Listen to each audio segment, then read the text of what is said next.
podcast world? What's good, YouTube? Back for another episode of Charge It to the Game Sports and Sports Betting Podcast, brought to you by the BetUS Sports app. Simply 8 vitamin gummies, man. As far as BetUS, man, staying promo code to the game, 125% of your original deposit, man. Go out there and get that money, get that cash. But, fellas, full crew tonight, man. A wild week, man. The NFL, we was just kind of chopping it up before we hopped on, man. What the fuck is going on out there in week 2, man? There's a lot of sad faces right now. Like, I don't know where to start, man. Like, I guess let's start off. Obviously the big crazy one. I mean, I'll say Cleveland. The Cleveland Browns, man. That was wild. The Browns going Browns, dog. And if you guys listened to last show, you guys already know what I told you. I told you my bet. I told you I'm taking the Browns and the teaser. And the 2 games, I don't give you my specific bets, but this is what I did. Sometimes I'll tell you after the show. And like I said, I want you guys to understand, I'm not one of these fake YouTube dudes that, you know what I mean, just kind of just be saying and rambling. I'll admit to you, I lost last week. The motherfucking Browns fucked the shit up, dog. Oh, go ahead, Joe. Nah, I said me too, bro. Me too. I'm just looking at it. That's you see me looking at my phone. This L. I mean, the Cleveland. I'm talking about for the people that know. I took the Browns in the teaser. I took the Browns and the Steelers in the teaser. I had the Browns. All them motherfuckers had to do was win, at least by one damn point. You couldn't do that. That goddamn elf. Not the elf. Not the elf. Yeah, bro. I'm blaming it all on him. Like his big goofy ass sitting in the middle of the field. Like, well, get these goofy motherfuckers. You want to change from the fucking dog to an elf? But I had them and I had the Steelers, and the Steelers was kind of back and forth all game. But the Steelers covered. I had them in the teaser +9. They covered that with ease. They lost, but man, Cleveland, what the fuck is going on, man? Yeah, man, that was an ugly ass loss, dog. I mean, and the worst thing, it was just the last 2 minutes. I mean, from Nick Chubb scoring the touchdown instead of going down and running out the clock, to missing the extra point, to Joe Flacco turning back the clock and going crazy in the last minute to win. All of that, it just seems like all the stuff you just said is like each and every one of them just seems crazy. Like old ass Joe Flacco, who sucked all game, throws 2 late touchdowns. They get an onside kick. Chubb's big strong ass doesn't go down. And look, Chubb want that money. He not gonna give up a free touchdown. He was like, "Damn, running out the clock. I'm scoring." He took it on in. Man. I was like, "Oh my god." Oh my god! Like I don't know. And I was happy because it came right at the Steelers loss. I was down on that, but they flipped right to the Browns game. I got to watch that last minute 28 of joy. And then they flipped to Tua. Tua throwing in 6 touchdowns, going crazy. 4 touchdowns in the fourth quarter to beat the Ravens. Man, an amazing week of football, man. The Cowboys coming back and beating the Bengals, putting the Steelers in first place. Like I said, it's a crazy week of football, man. But yes. Obviously, you guys already know the spiel, man. We're gonna recap some of these games, all the ones that are important. We're gonna give you previews and predictions for next week, and then obviously at the end the sports bets, man. But before we hop in detail into this stuff, man, I did want to kind of bring up and chat about it a little bit, because obviously I shared the little thing in the Charge It to the Game Facebook group earlier about with the whole Michael Vick and Kaepernick situation. That was, blazing the media trails, but somehow the whole Brett Favre thing just seems to fall on like deaf ears. Like nobody's talking about it. ESPN ain't talking about it. NFL Network ain't talking about it. None of these major media networks really talk about it. So I kind of wanted to just chop it up with you guys before we kind of, talk about, our normal stuff. Like, how do you guys feel about that? Like, nobody's talking about Brett Favre. Obviously he's a white dude. Historical white quarterback. In the Midwest area, he's from the South. They're not blowing that out of proportion with his, his antics and that's crazy. That's worse to me. You know what I mean? Me personally, some people might say what Mike Vick did with the dogs. I mean, I think. Reality. My bad. Go ahead, bro. No, I'll say this now. I'll let you go, Jay. Me personally, I understand. I like dogs. Do I have a dog? No.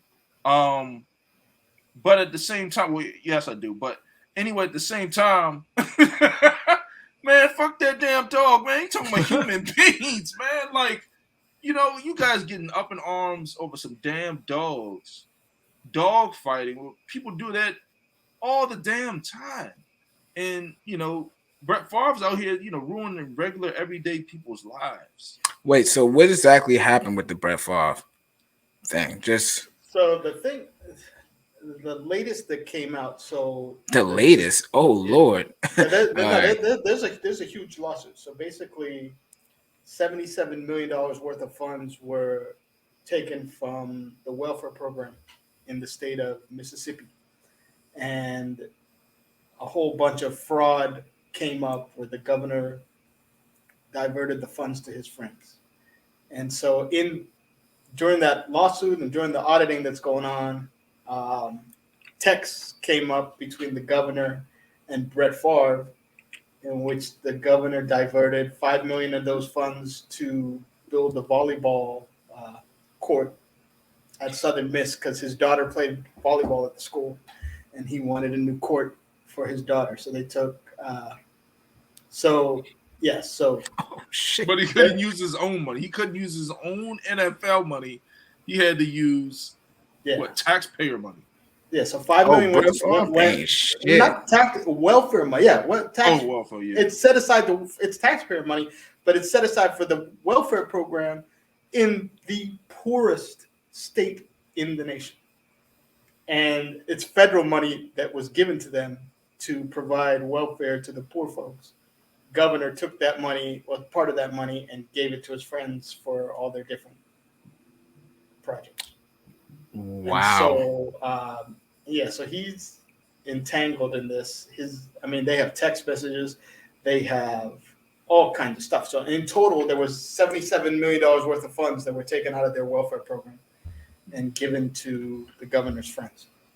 Right, and this is another problem. Like I said, we're not that type of podcast. I'm not a political podcast. Probably could have done one. I don't want to touch on that, the politics of it. But you got to be asking yourself now. This is just one instance. Look at the politicians across the globe.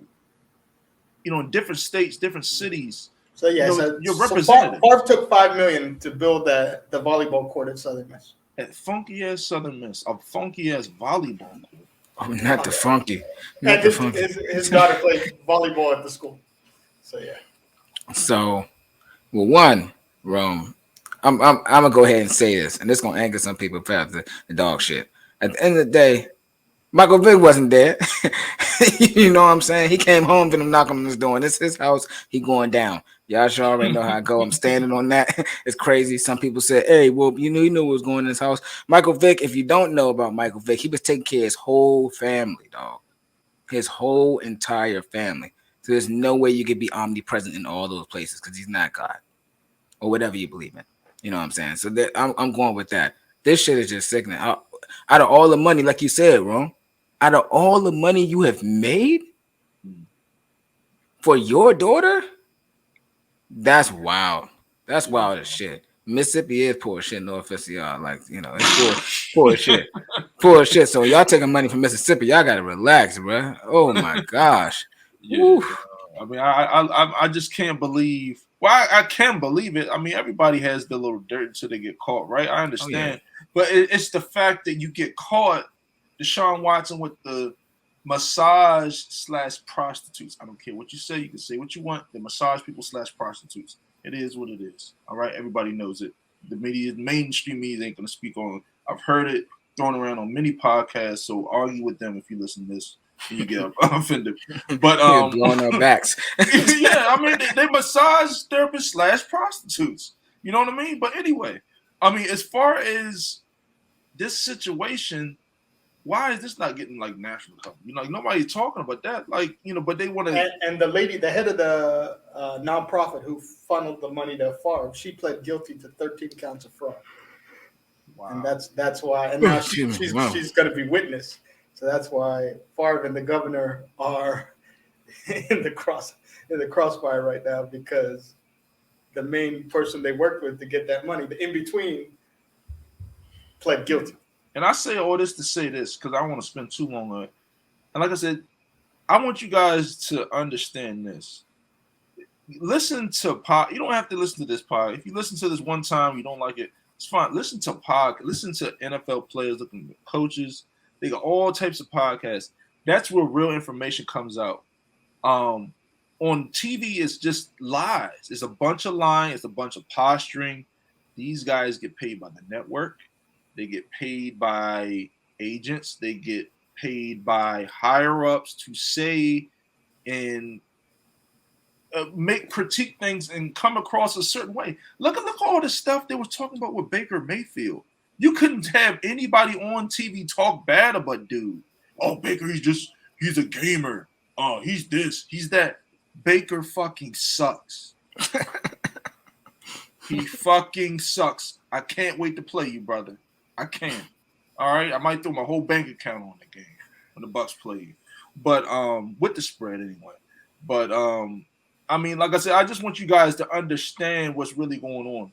Racism still exists in mainstream media, you know, across these airways, and that's one of the reasons why they're always going to try to demoralize the black athlete. If you don't believe me, go back and listen to the episode. And my man checked me, he hit me up the other day. When he was on, Coach, what was it? I forgot. What was the black coach we had on Big Z and Jeff? I forgot. It's Welcher, the coach from I forgot. Was it Tulsa? Was it Tulsa or Rice University? Yeah. When he talked about, you know, the black athlete, the $1 million slave, and all of that, you know, a lot of this stuff is in books, man. It's on books, it's on YouTube, all of that type of stuff. So do your research, man. They're always going to try to make the black athlete out to be a bad person. Black people, anything's going to be scrutinized. Kyler Murray, Lamar, while you're negotiating your own fucking contract. Like all types of other shit. Like Teddy Bruschi negotiated his own fucking contracts. You know what I mean? Like, why wasn't that like blown up? There's numerous other white or other ethnic groups of men that have negotiated, you know, contracts by themselves, but Lamar's the only, I guess, big person quarterback. So the media takes it and they run with it. Did you see Belichick's press conference this week because they play the Ravens? What is that? The reporter asked him, with all the pre-draft negative talk on Lamar, what do you think he dispelled all that?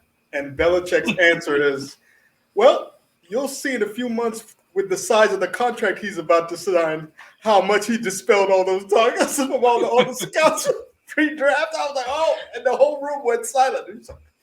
I mean, and the way he smirked in the Belichick way and laughed, he's like, well, I'll tell you this.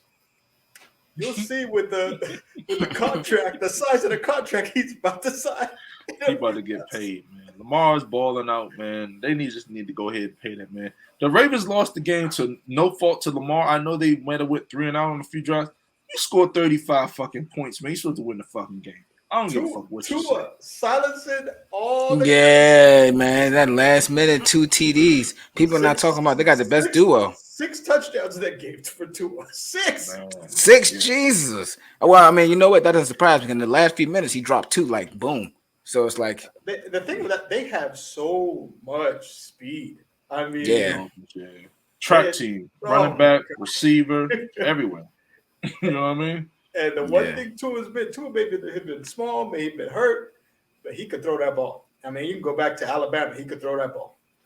And now they got a track team around him. he's changed it. But this week they got Buffalo. So we'll see how that goes. It's gonna be an interesting game, man. I mean, we kind of just talked about that game, but I mean, as far as for Tua, I'm happy things are slowing down for him, man. And I want you guys to go back and listen to the episode when we had Selwyn Roberts on, his agent, man. And I reached out to him and just congratulated him on, that's a huge game. That's the best game of Tua's career by far as an NFL player, man. Yeah. He went out there and balled. And everybody that listens to the show, now, I've been hard on Tua. I've been saying, like, this dude, he just doesn't look the part to me. He's small. He doesn't seem like he's reading offenses or defenses well. But, I mean, you give a guy some weapons and look what happens. You put an offensive line around him and a new system, a new scheme. I mean these guys are ridiculous. The speed with Waddle, Tyreek, Cedric Wilson, and Gesicki. I mean, he's just back there, open. Who should I throw to? Open. I'll give it to you. I'm like, oh my god. Yeah, Dolphins are fun to watch, man. So that's a fun team. If you're a Dolphins fan, waiting a long time for some good football. So moving on, fellas. Let's talk a little bit about. Actually, start on Thursday night. We're gonna spend long on the recap, but that Chiefs Chargers game, man. Yo, that was an incredible game. I had the Chiefs. So I won my money early during the week. But thanks to that damn interception. But that was a battle. And look, it cashed both ways. The +4 with the Chargers, and then I had the nice big fat +190 Chiefs in game when they fell behind money line, and both tickets cashed. I mean, that's why it's so important to watch the games and pay attention. You can make so much money in game. Yeah, you go. Yeah, in game badness. That's what it is, and that's why I want to say this because I got some guys that are my boys listen to the podcast, and like I said, I always kind of cater to it, and I'm not trying to be funny. To an extent, I am. Ladies, you got to understand, on Sunday, when your man's sitting up there at the fucking betting casino by himself with a bag full of money, running up to the fucking table to bet in game and shit like that, just leave him alone on Sundays, man. Don't bother him. These are some people's job now. You know what I mean? You might not understand it, how you have to sit at and Big Z and Jay know, I'm telling you, if you just sit there all day and you bet, you're like, yo, they're not coming back, or they're gonna come back. You know what I mean? You can just run up to the fucking window and bet in game. And imagine, oh my gosh, this week in the fourth quarter, if you hit the in game with like Miami or the in game with the Jets, it was literally +900, +1,600. If you saw win probability of 5%, and you just take a shot, $5 on that +1,900. I'm like, oh my gosh, they won! It's unbelievable. Yeah, some of these games, but the 1 o'clock hour was ridiculous. Every game. Yeah, every game was wild, man. But back to the Chiefs Chargers game. Chiefs won 27-24. It was a hell of a hit that my man Derwin James hit on Kelsey, man. I don't give a fuck what you say. He slammed the fuck out of him. I thought he killed dude because he just picked him up and powerbombed. Did you see the game-changing play was when the tight end was saying he was tired and trying to come out the game, but they were running hurry up. They didn't let him out. He didn't run his route, and they got a 90-yard pick six the other way. And that's why you play every play, because that was the game changers. The Chargers was going into the end zone inside the 5 for an easy touchdown, and Justin Herbert, this dude slacking on his route, the tight end. He's like, I'm tired. Get me out. He should have got him. Should have got out. I hate to be that person, but be telling you, I should have got out. I would have ran to the sideline easily.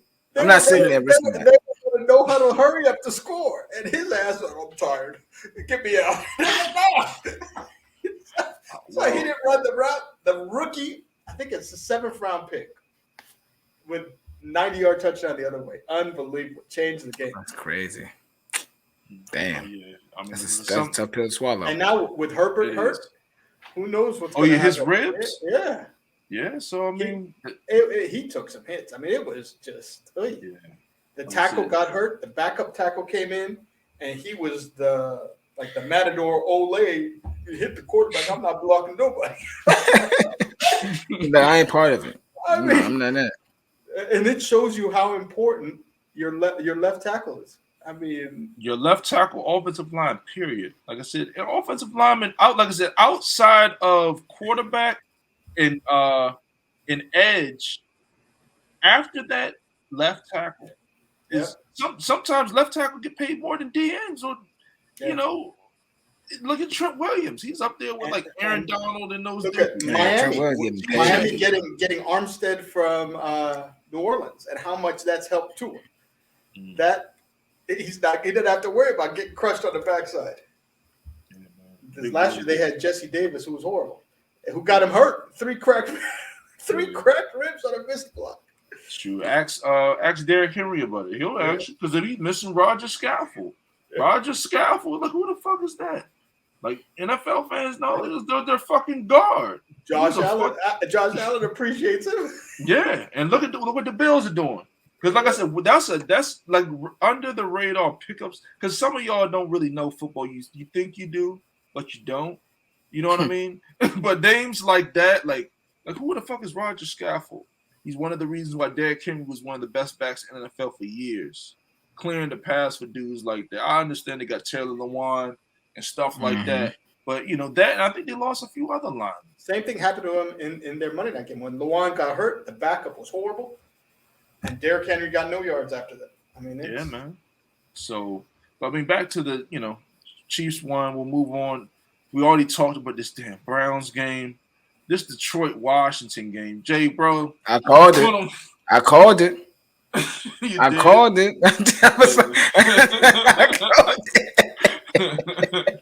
And they won me money. Thank you, Lions. I appreciate y'all holding it down. I bet on the Lions for the first time in my life. Welcome. First time I ever bet on the Lions. I gotta ask you, brother, since that's your second squad, man. Like, what? How can you bet against your own squad? And then secondly, how did you think? Like, why did you think they were? Was it one of them things, where how people get like once they win one game, what I mean? Like, oh, we're gonna do this, we're gonna do that. Was it one of them things or what? I don't think it's that. I think that Carson Wentz coming to town. I mean, that was all the handicapping I needed. Carson Wentz. He said Carson. Hey, see, you saying you don't give a fuck what team it is. Carson Wentz. I can't believe Carson Wentz. Look, as I'm making the bet, I'm sitting there thinking, I could not believe for the first time in my life, I'm a bet on the Detroit Lions money line. Bam! Yeah, I don't know. I think that Carson Wentz had a rough day. I think the line didn't really show up. He had 5 sacks. He did pretty good. 337 yards, 3 touchdowns. In the second half. When they were behind. But he was getting his ass tore up the first half. I turned it off after that because I was like, my money's solid. So that's that. But in the beginning when I was watching, I was just letting y'all know, pointing the bad points. The line was getting after Carson. Oof. He had no time. They were beating his ass. So I don't know, Washington. The line got to play better than that.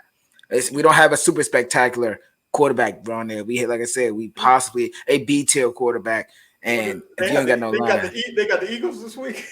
Oh my Lord! Man, I want to go to the game so fucking bad, boy. The Eagles, I'm not even an Eagles fan. I'm about to throw on a jersey and beat up some Washington fans like they normally do. The motherfuckers they can't take over whole cities and stadiums. Nigga, this our city.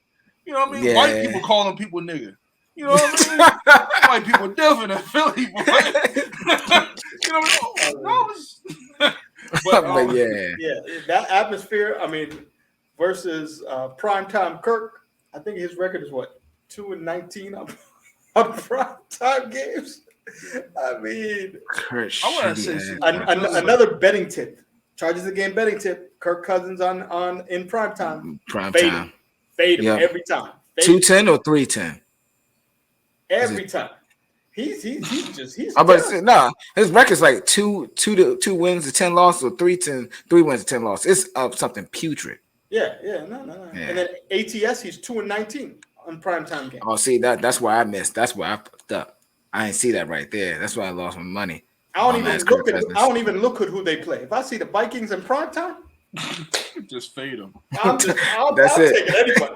Wherever Kirk Cousins goes, fade them in prime time. That has been the easiest money maker. When you see those trends, the lights come on, and he gets nervous, and he starts throwing picks. I seen a meme out there was saying, "Fuck it, Slay out there somewhere."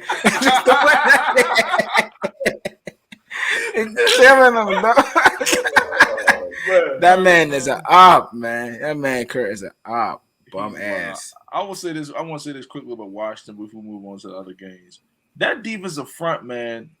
I know this Washington. Them motherfuckers is just. They just names. I said it on the I forgot what podcast it was. One of the episodes. They just got fucking names. Montez Sweat, first round pick. He ain't four shit. first-round picks in the line. Yeah. You know what I mean? Allen is in a separate category. I was at Payne. That motherfucker ain't shit. You know what I mean? Chase Young, we don't know where he's gonna be. You know, he might be. Injured, yeah. You know, but he's still he was just on the down slope. You know, now he got the setback. You don't know when he's gonna come back.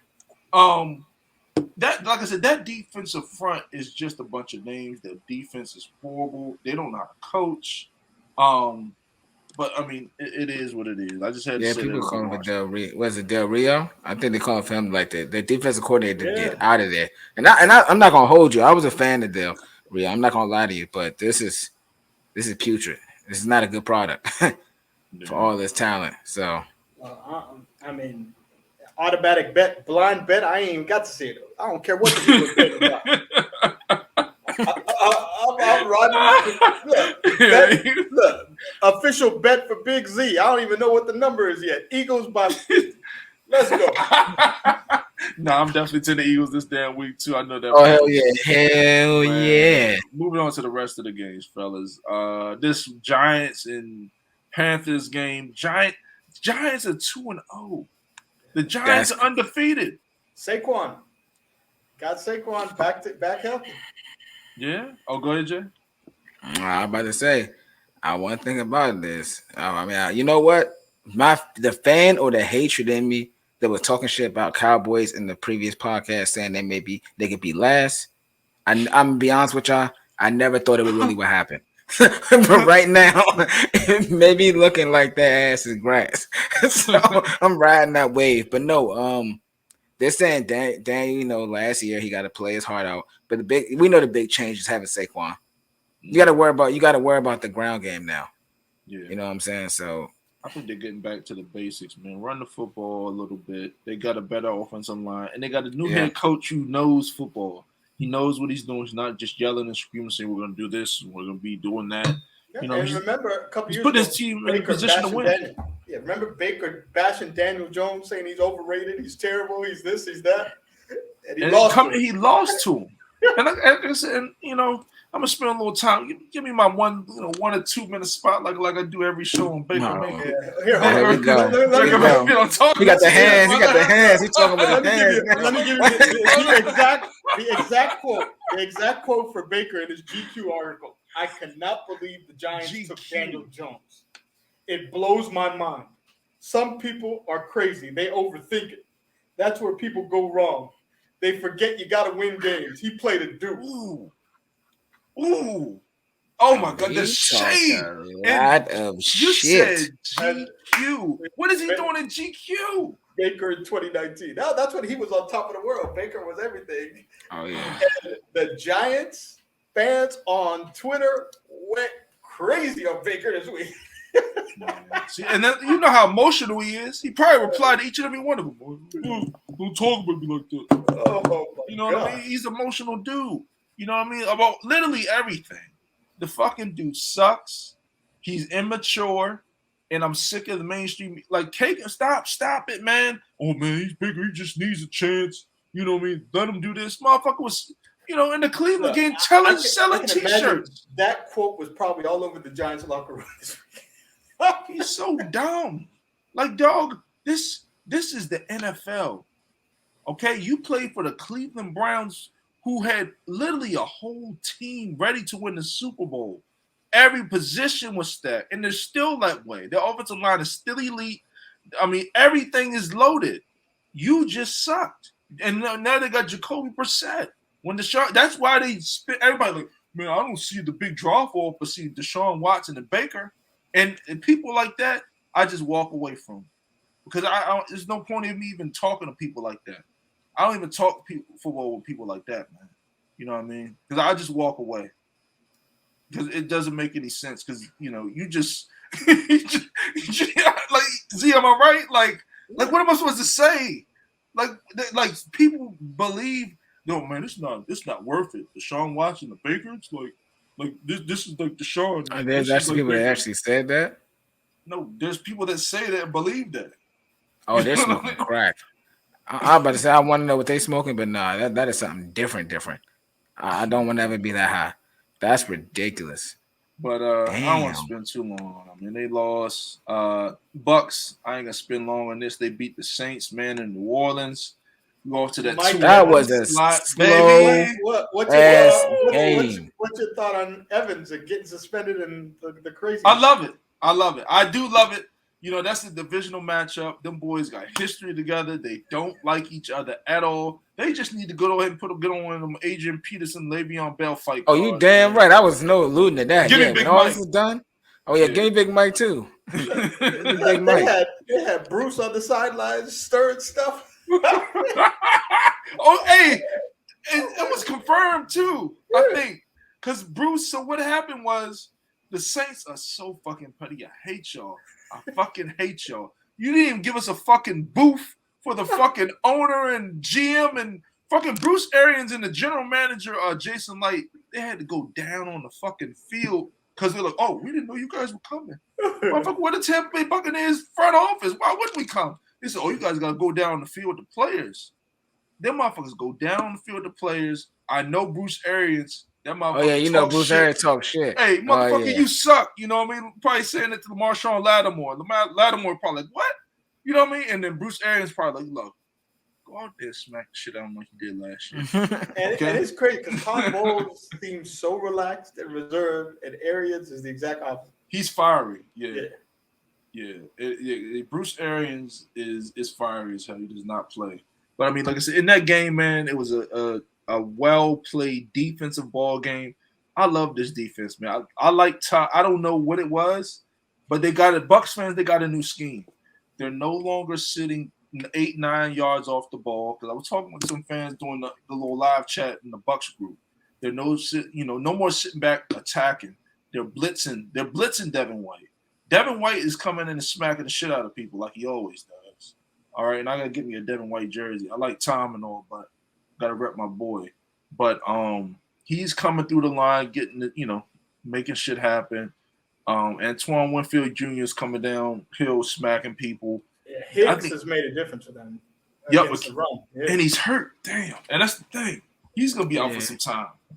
Yes. So that's when New Orleans started running the ball. As soon as he left the game, that's the first time. I told you, Akeem Hicks is like a fucking big ass Christmas tree. You know what I mean? He's that fucking big. I'm telling you, he's like a big ass Christmas tree. Out of all the things in God's green earth, this man's a big ass. He's like a Christmas tree, like a fridge. Like he's literally the size of those items. Those are the only big, tall items I can kind of think of. Maybe a sauna. Some people, I own a sauna, but people might not know what a sauna. But that's a big ass individual, man. The line looked a lot better. Leonard Fournette keeps dropping people, running them over. I like it, man. Like I said, New Orleans, Jameis just kept turning the fucking ball over. On, giving the ball up. The turnover machine that he is. But yeah, like I said, I love it, man. Tom Brady, he's going through his little struggles, here and there, and defenses play. The thing is, how you beat Tom is how the Saints play. You fucking press man, and that's what that's why we lost. You press man them. Did you see the mic'd up segment with the Bucs defense? They talk so much shit. I mean, I love it. Those are my boys. Oh my god, they're like, yeah. I mean. And they're just digging James. Oh, yeah, we had him. He was on our side. We knew he was going to give us about 3 or 4. We had a great defense. He ruined our season. We knew it was only a matter of time.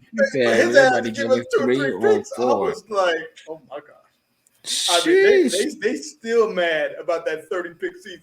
The defensive guys still talking about that. Yeah, man. Like I said, I just love that squad. And anybody that knows me personally knows I love people that do talk trash and back it up. So I love shit like that, man. I love people that talk trash. I love players that talk trash. But on to the next game, man. I mean, what's this next game? Next game on the schedule. Your Steelers, they lost their home to the Patriots. They did cover my +9, so they're in my good graces, but I know you probably got feeling a little different. Well, yeah. So I did win my teaser bet, Steelers in the under. Money, that's all that matters. I did win my money, but they should. Oh my gosh. So takeaways: defense has 0 sacks without TJ. Week 1, they had 7 sacks with TJ, and so that's the first thing you notice is no pressure on the quarterback. But defense played well. Defense made 2 big mistakes. Minka got another pick. Minka is Minka. Olszewski fumbled a punt. They had 10 men on the field on that punt return. He fumbled a punt at the 10-yard line, gave him the touchdown. That was the difference in the game. Fumbled punt at the 10-yard line, and former Patriot, so you knew he was trying to do something against his old team. And you got to catch the ball first before you do it. But now, moving on, I mean, it's a quick turnaround. Thursday night game at Cleveland, so we shall see. Again, the offense is struggling. Mitch is giving me an ulcer. Again? So why you don't think they don't start? That's what the talk is. I listened to Pittsburgh because that's an interesting topic because I wanted to know how they were feeling. I was listening to like sports talk radio in Pittsburgh earlier today. They want Kenny Pickett now. Well, yeah, no. During the game, during the third quarter, the whole after the second quarter when Mitch threw the pick, which is an absolutely horrible interception. I mean, threw it right to the guy, and then when he kept checking down. When you watch the film, you got Pickens running free open. You got, Deontay running free open. I mean, and he's just like, nope, I'm going to check it down. I'm going to be safe. Nope. I mean, he is the check down king, and I'm just sitting there scared. Like I said, you know what it is? It's remember when Mitch was in Chicago? Traumatized with all those picks in Chicago. Still pick. So I'm not even going to try. I mean, the worst was fourth quarter. You're down 3. You got the ball. You got a chance. Field goal to tie it.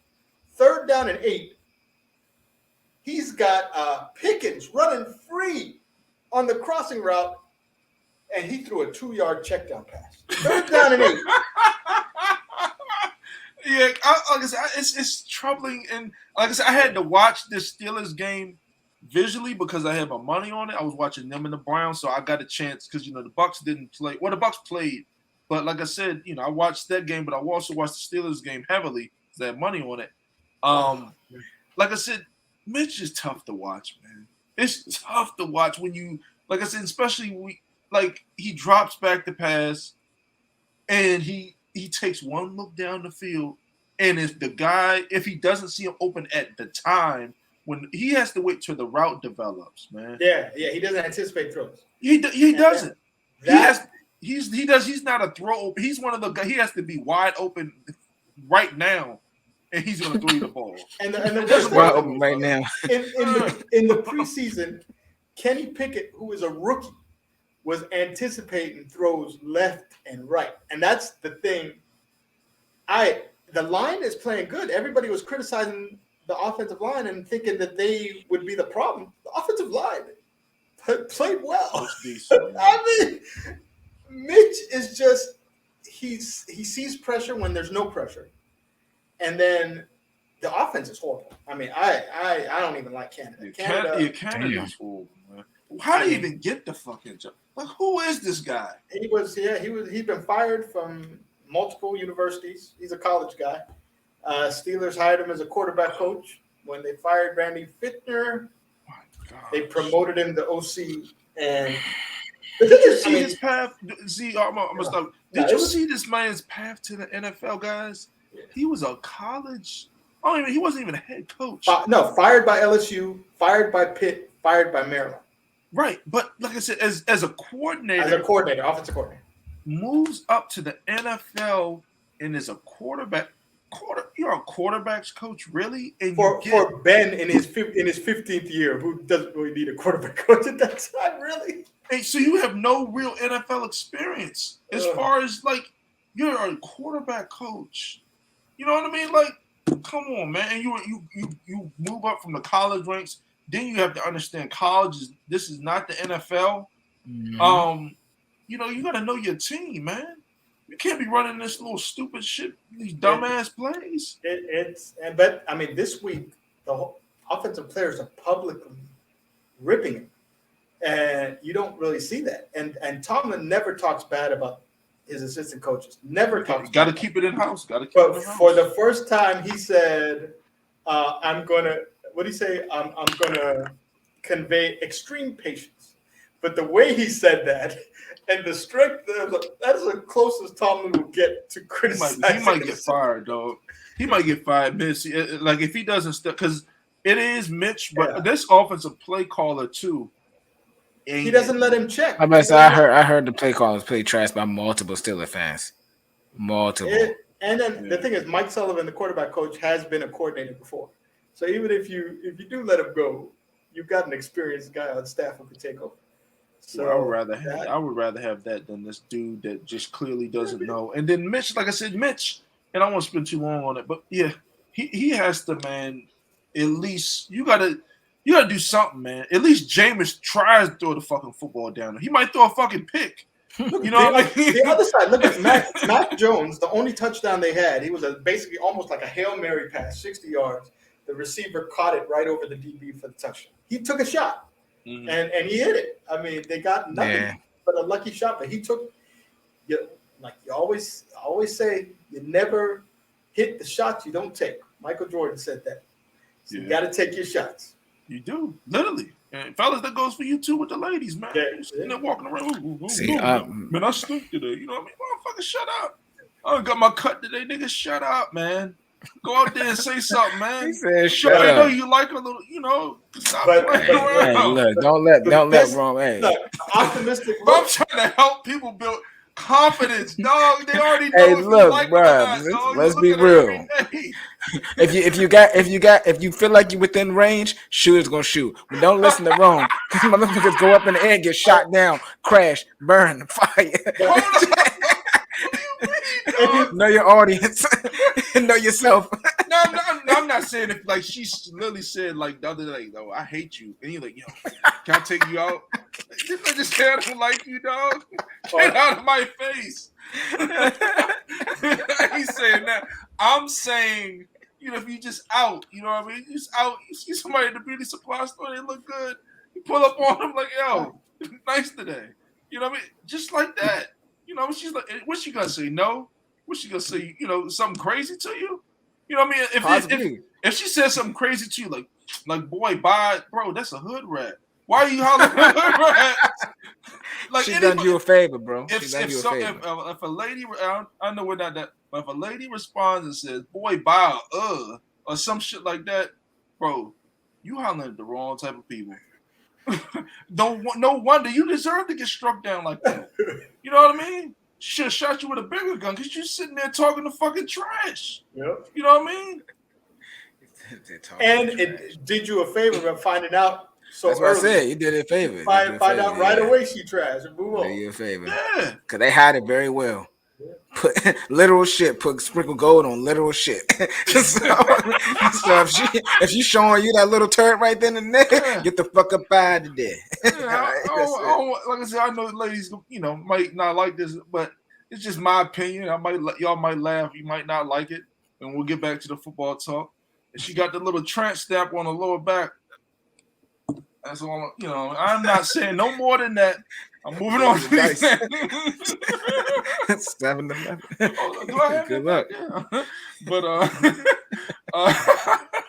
But the next game, man, this damn Dolphins and Ravens shit, man. Man. If you're See, a how about Ravens the fan, Jags? man. Jags crushing the Colts. Oh yeah, we're gonna talk about that because y'all were high on the Colts. I was not high on the Colts. Continued yeah, domination. no. The Jags might win that division. They might. And that's funny because I put bread on the Jags too. They one of the ones help me with my money. I mean, and you think they ended their season at the end of the year in Jacksonville. You think Colts will show a little bit of heart. Shut out. They didn't score 1 point. Nothing. After cutting their kicker, got no field goals. Nothing. It's Blankenship. Blankenship. Motherfucker with the glasses. Yeah. Goggles. That's what he has. So hold on. So I have a question for you fellas. And I'm sorry, D. We talking about your team, bro. You know you my guy, but I gotta ask. So I gotta ask the question. It's too early, but we'll see at the end of the season.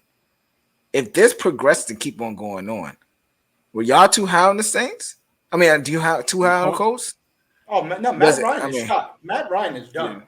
I would say this: if it does progress to the end of the season, me personally, I just think it's just the early. They have had receivers out. Pittman's been out. Here, let me give you his numbers. Matt Ryan, 16 for 30, 195 yards and 3 interceptions and 0 touchdowns. 0 touchdowns, 0 points, 3 interceptions. Mm-hmm. That's your quarterback. And I'll say this. Mark my words. What's this, week 3? Mark this in the episode. Think motherfuckers gonna come back and win the fucking division. Watch. I'm telling you. Oh, he didn't put it on wax. I'm telling you.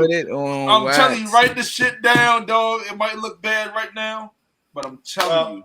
This week, This week they got the Chiefs this week, so they're gonna be looking at 0-3. Yeah. Oh yeah, definitely. See that? Let me go ahead. Let me go ahead and strike that right now. Strike that down right now. They will lose this week. I'm sorry, D. Y'all will lose, brother. But 0-3 is a big hole. Yeah, and they'll come back. I'm telling you, because that division is trash. You Titans need to put in Malik Willis and stop playing around. And then who's the fucking other team in that division? Houston. They got Davis Mills.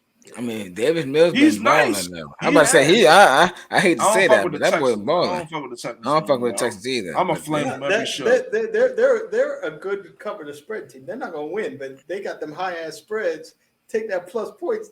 The Texans 2-0 on the spread. I might think about it. No, I have. They are 2-0. I took that on the tees. That was one of my best too. Shout out to Texans. Fuck that bum ass. What's that little ass boy now? Yeah, Wilson.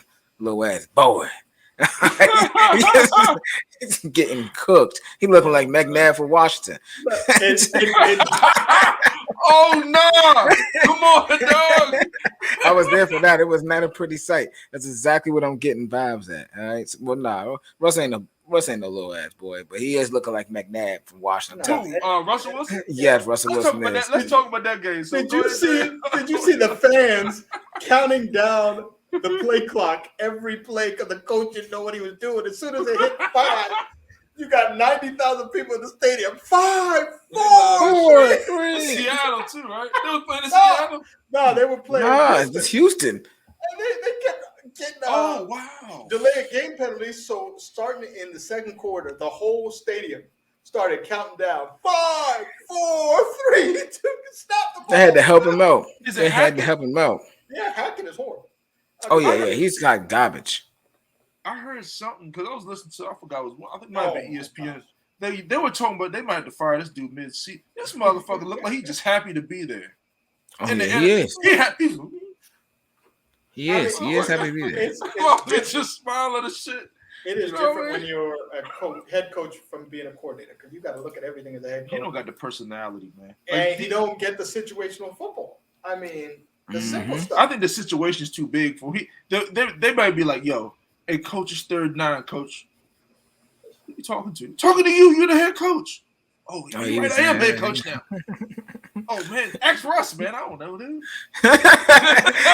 Hey, Russ. Hey, Russ, come in. So what you think? What do I think? What do you think? I don't know. That's what I'm asking you. That game was okay. Final score 16-9. Texans were plus 10.5. Easy win. Texans taking points with Texans. They're not gonna win, but they're gonna keep it close. I gotta watch that thing. Like I said, Davis Mills is looking like a really solid quarterback, and the Texans did fight. I just give the Texans a lot of shit because of how they did my man Deshaun Watson, allowing him to get the prostitute / massage therapist. Right. Romeo is the most conservative coach. I mean, they're a great cover to spread team, but they're not gonna win nothing. I mean, he played for the tie against the Colts. Who plays for the tie? I mean, I couldn't believe it. Like, this dude is going to take the tie and not take a chance to win. But check this out. What if it's in that division, the way it's looking, that shit might come back to help the motherfuckers. Hey, you guys got 9 losses. We got 8 losses with the tie. Yeah. You know what I mean?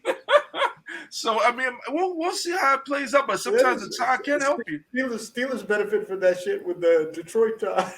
Last year made the playoffs.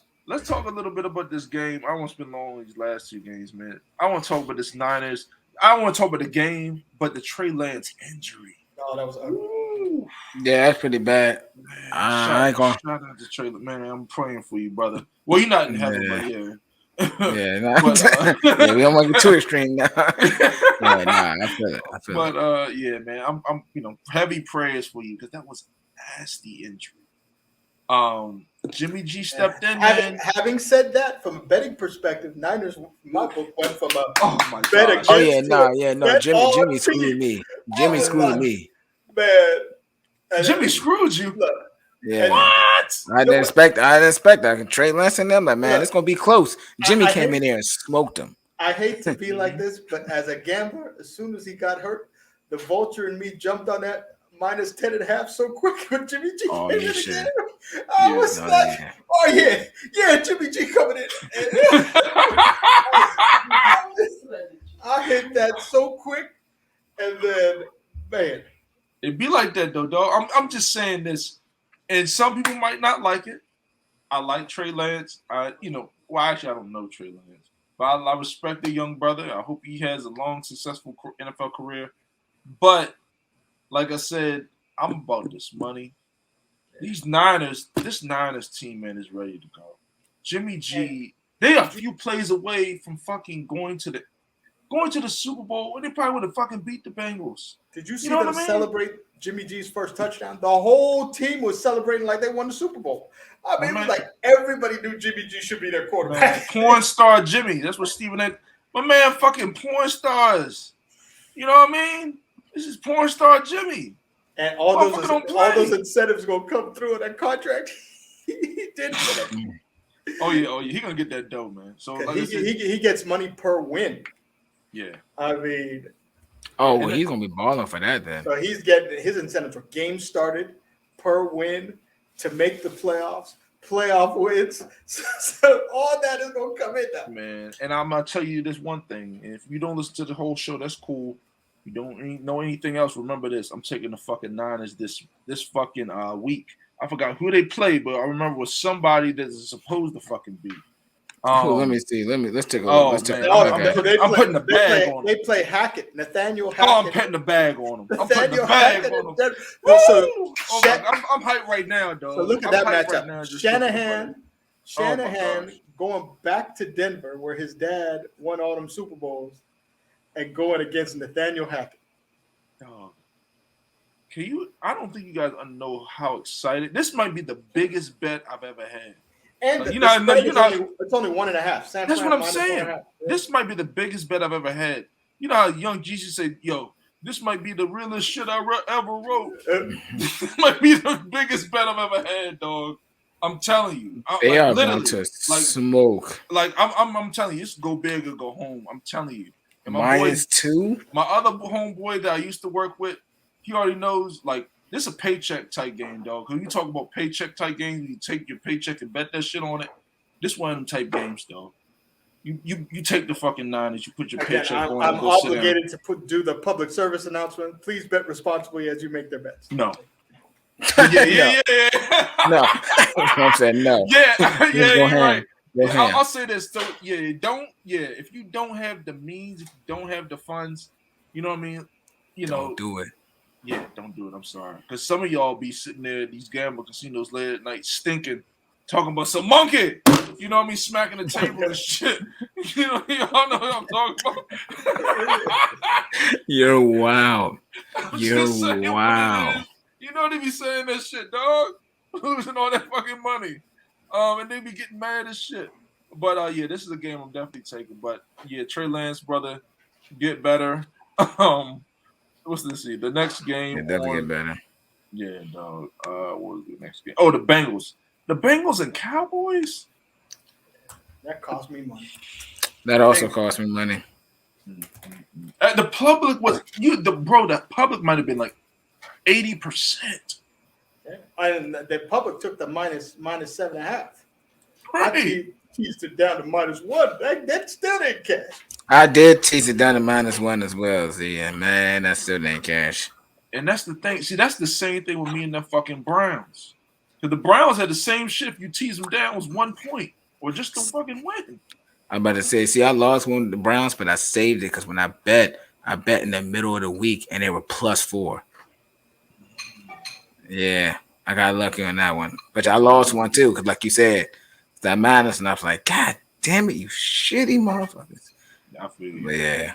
Yeah, man. But yeah, that fucking Bengals, man, they fucked a lot of people up. Cooper Rush, dog. Like you beat. Well, I would say it's the Bengals more than anything. Bengals look like trash. Cooper ran the offense. I mean, he did nothing special. If the check down was open, that's where the ball went. If the tight end was open, that's where the ball went. He ran the offense. Yeah. And I was like, he looked pretty sharp, man. Like a robot. I mean, that could win you a game. I mean, he's like, no, oh yes.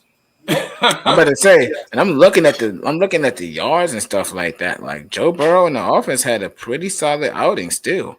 Couldn't get the end zone.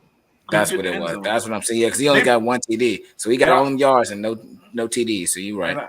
And I'll say this about this fucking offense: it's not like I said. It's one of those things. It's almost like a gimmick offense. It's gonna work if you can block this. High price offensive line, but not blocking at all. Yeah, they spent all that money. They soft as shit, and them boys finesse, man. You can't be finesse, but so much in NFL. That's just cool at some point, you know. But at some point, you really gonna have to step up to the fucking plate, man, and play big boy football. And they're gonna get Joe hurt. He's taking so many hits again. Yeah. Joe getting punished. Yeah, look at fucking. He gonna end up like look at these boys. Fucking what is it, dude? With the Chargers, Herbert, Burrow. They're gonna get punished. They're gonna get punished, dog. I'm telling you, they keep trying to crown these quarterbacks. They're gonna get their little ass ate up, man. These linemen will smash you. Yeah. But moving on to the next game, fellas. They spent like $75 million on offensive line in free agency. It ain't doing a damn thing for them. Should have kept the same one you had last year. The Raiders, Jay, man, I'm gonna let you hold it, bro. I ain't gonna speak too much on it. Bro, y'all lost at home to the Cardinals. I understand the Cardinals are usually hot early in the season, but y'all was up, man. You went to overtime. You had the ball, all of that, man. So what was going on, man? Man, it's I'm gonna be honest with you. We fucked up. We should have ran the ball. Not on that. It was a historic loss, 20 points loss. I was counting that as a W. Jacobs and the line were getting stronger and stronger as the time was going around. We got away from that. And Josh McDaniels was just like, oh, no, we got to air it out. We got to stay up front. We got to stay, ahead like that. And I'm like, no, bro, you run the fucking ball. We're getting better and better as we run the fucking ball. I want to give some shit to defense, but, the defense actually didn't really do too bad. That front seven in general have been kind of lackluster, to be honest with you. Max is getting double teamed again and not having a stellar year. Chandler Jones hasn't got a sack yet, barely even over 5 pressures if he has 5 pressures. So that's dead money right now. We talked about the cornerbacks working about Nate Hobbs and a few other guys, but they've been doing their thing. It's crazy. I even look at the stats for the offense. Derek Carr was still doing pretty solid there. I wanted to give him more shit, but man, we just gotta win. You can't keep on airing that shit. You can't keep on airing out the ball. Yeah, and the fumble. You want to run I wanted to run the ball. Yeah, 100. Yeah, because you can't just throwing constant. I don't care if it's fourth quarter, whatever the case may be, or whatever quarter. Throwing constant back-to-back 3 outs off of just straight passes alone, you're starting to just air your own shit out. Especially when Josh Jacobs was finally running, the line didn't do him no favor. But he said, "Fuck that line. I'm big Alabama. Start running through people." You know what I'm saying? He been eating. He there. So it's like run with that, run the clock out. I don't understand the terminology. We got to air the ball out because that's just kind of like the new way in NFL. We got to keep ahead of them. That's dumb as shit. It's dumb as shit. Run the fucking ball. It's working. Good points, man. I don't got nothing else to say on that topic. You got something? Nah, that's a brutal loss. I mean, it was nasty, man. Like I said, I mean, the thing is, I'm not so much worried about the Raiders. Typical for this week. Every game, put that right in with the Browns game. Put it right in with the Ravens outliers. Game. Outliers. These games are like outliers. All these games, fucking Browns, the Ravens, the Raiders. Was another game too. It was kind of crazy. I forgot who what. Like these games are just outliers, man. It makes no sense how these teams won.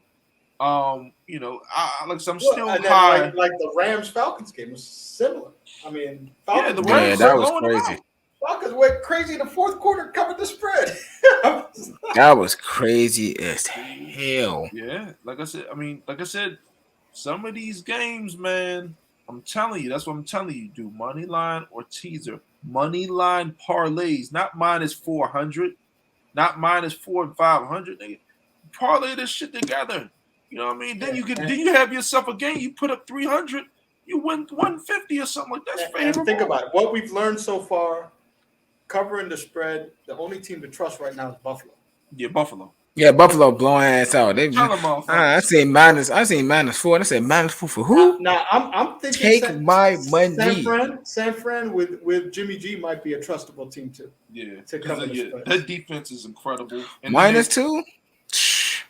Yeah. And the Eagles look like a team that covers spreads too. So right now, after 2 weeks, my bet on teams look like Eagles, Buffalo, and San Fran might be a bet on team with me because I love Jimmy G. I kind of wish he was in Pittsburgh. Man, here you go. I told you. Let's finish up these last few games, fellas. Yeah. So the last few games on the recap is just the Packers, Bears. What do you think of that one? I mean, save the day. I know for all of you. I didn't. Hopefully, the rest, everybody who took pain during the day, realized that Aaron Rodgers owns the Bears and laid that money. A lot of people lost money fucking during the day. They didn't bet at night. That's the thing. That's why you gotta bet responsibly and pace yourself. Some of y'all just sit there blowing. You took the Bears? Well, no, it was a parlay with the Bengals.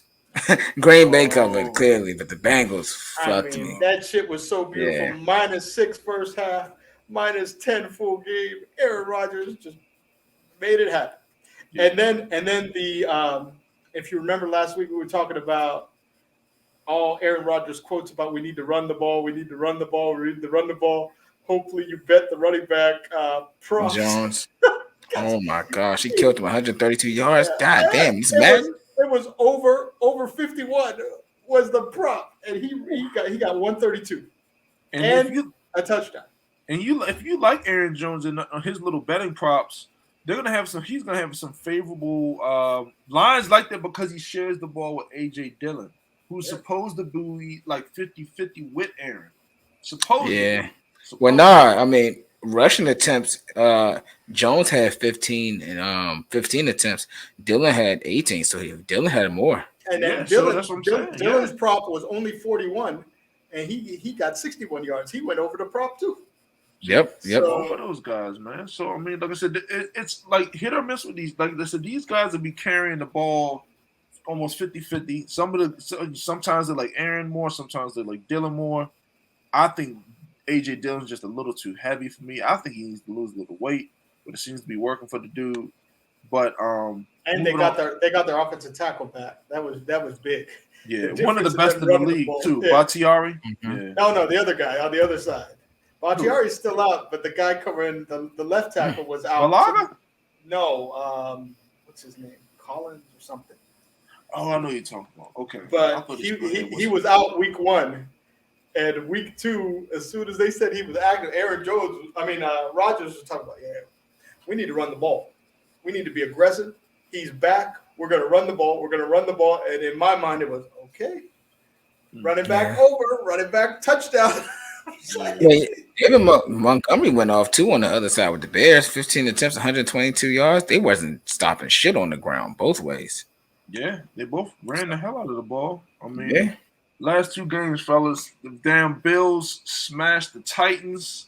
Ain't shit to talk about there. Man, ain't shit to talk about there other than put in what's the dude, the black quarterback, Malik Willis. Put him in the game, man. Yeah. Just might as well. Y'all season's done. And then the Eagles at home on Monday Smashed night. bum ass Kirk Cousins, bum ass. I'm gonna let y'all hold that. Yeah, y'all said it. He's a goddamn bum. One for three. No, only in prime time. Only in I don't give a prime fuck. time. He look like Jameis Winston right now, so that's what we talking about right now. He's a goddamn bum. Come on, man. I advise look at the Vikings primetime schedule and fade Kirk in any primetime game. I barely trust my brothers and sisters. So I'll be damned if I trust these damn cousins. Got me fucked up. Bum ass. Oh my gosh. What is this? It's disgusting. Putrid ass 222, 1 touchdown, 3 INTs. I'm telling you, he was seeing Slay. Slay was on his team. Slay was on his team, bro. As far as I'm concerned, he was. And think about it, if you bet the over, I mean, 3 picks inside the red zone, 2 picks in the end zone, 1 pick at the 10-yard line. That dude, I mean, yeah. I mean, but he's famous for he throws a lot of picks anyway. He'll throw you picks. Matthew Stafford, as good as he is, he'll throw you picks. Yeah, he in that gunslinger category. Yeah. Stafford set a record, most consecutive games with a pick last game. He'll throw you that motherfucker. He reminds me so much of Brett Favre. He'll throw an incredible ball, but he'll throw picks too. To put some numbers, so Kirk Cousins is 2-37 in primetime games. I thought it was 2-10. 2-37. 37. Oh my gosh. Man, Kurt, man, I still believe in you, brother. You know, don't let the boys, get to you. Easiest bet in the world. Look at all the Thursday night, Sunday night, Monday night games with the Vikings. Place your bet in right now. I don't care what it is. Take that. Put it on Bet US though. Put it on Bet US. Oh yeah. I don't even look who they're playing. I'm like, Vikings on prime time.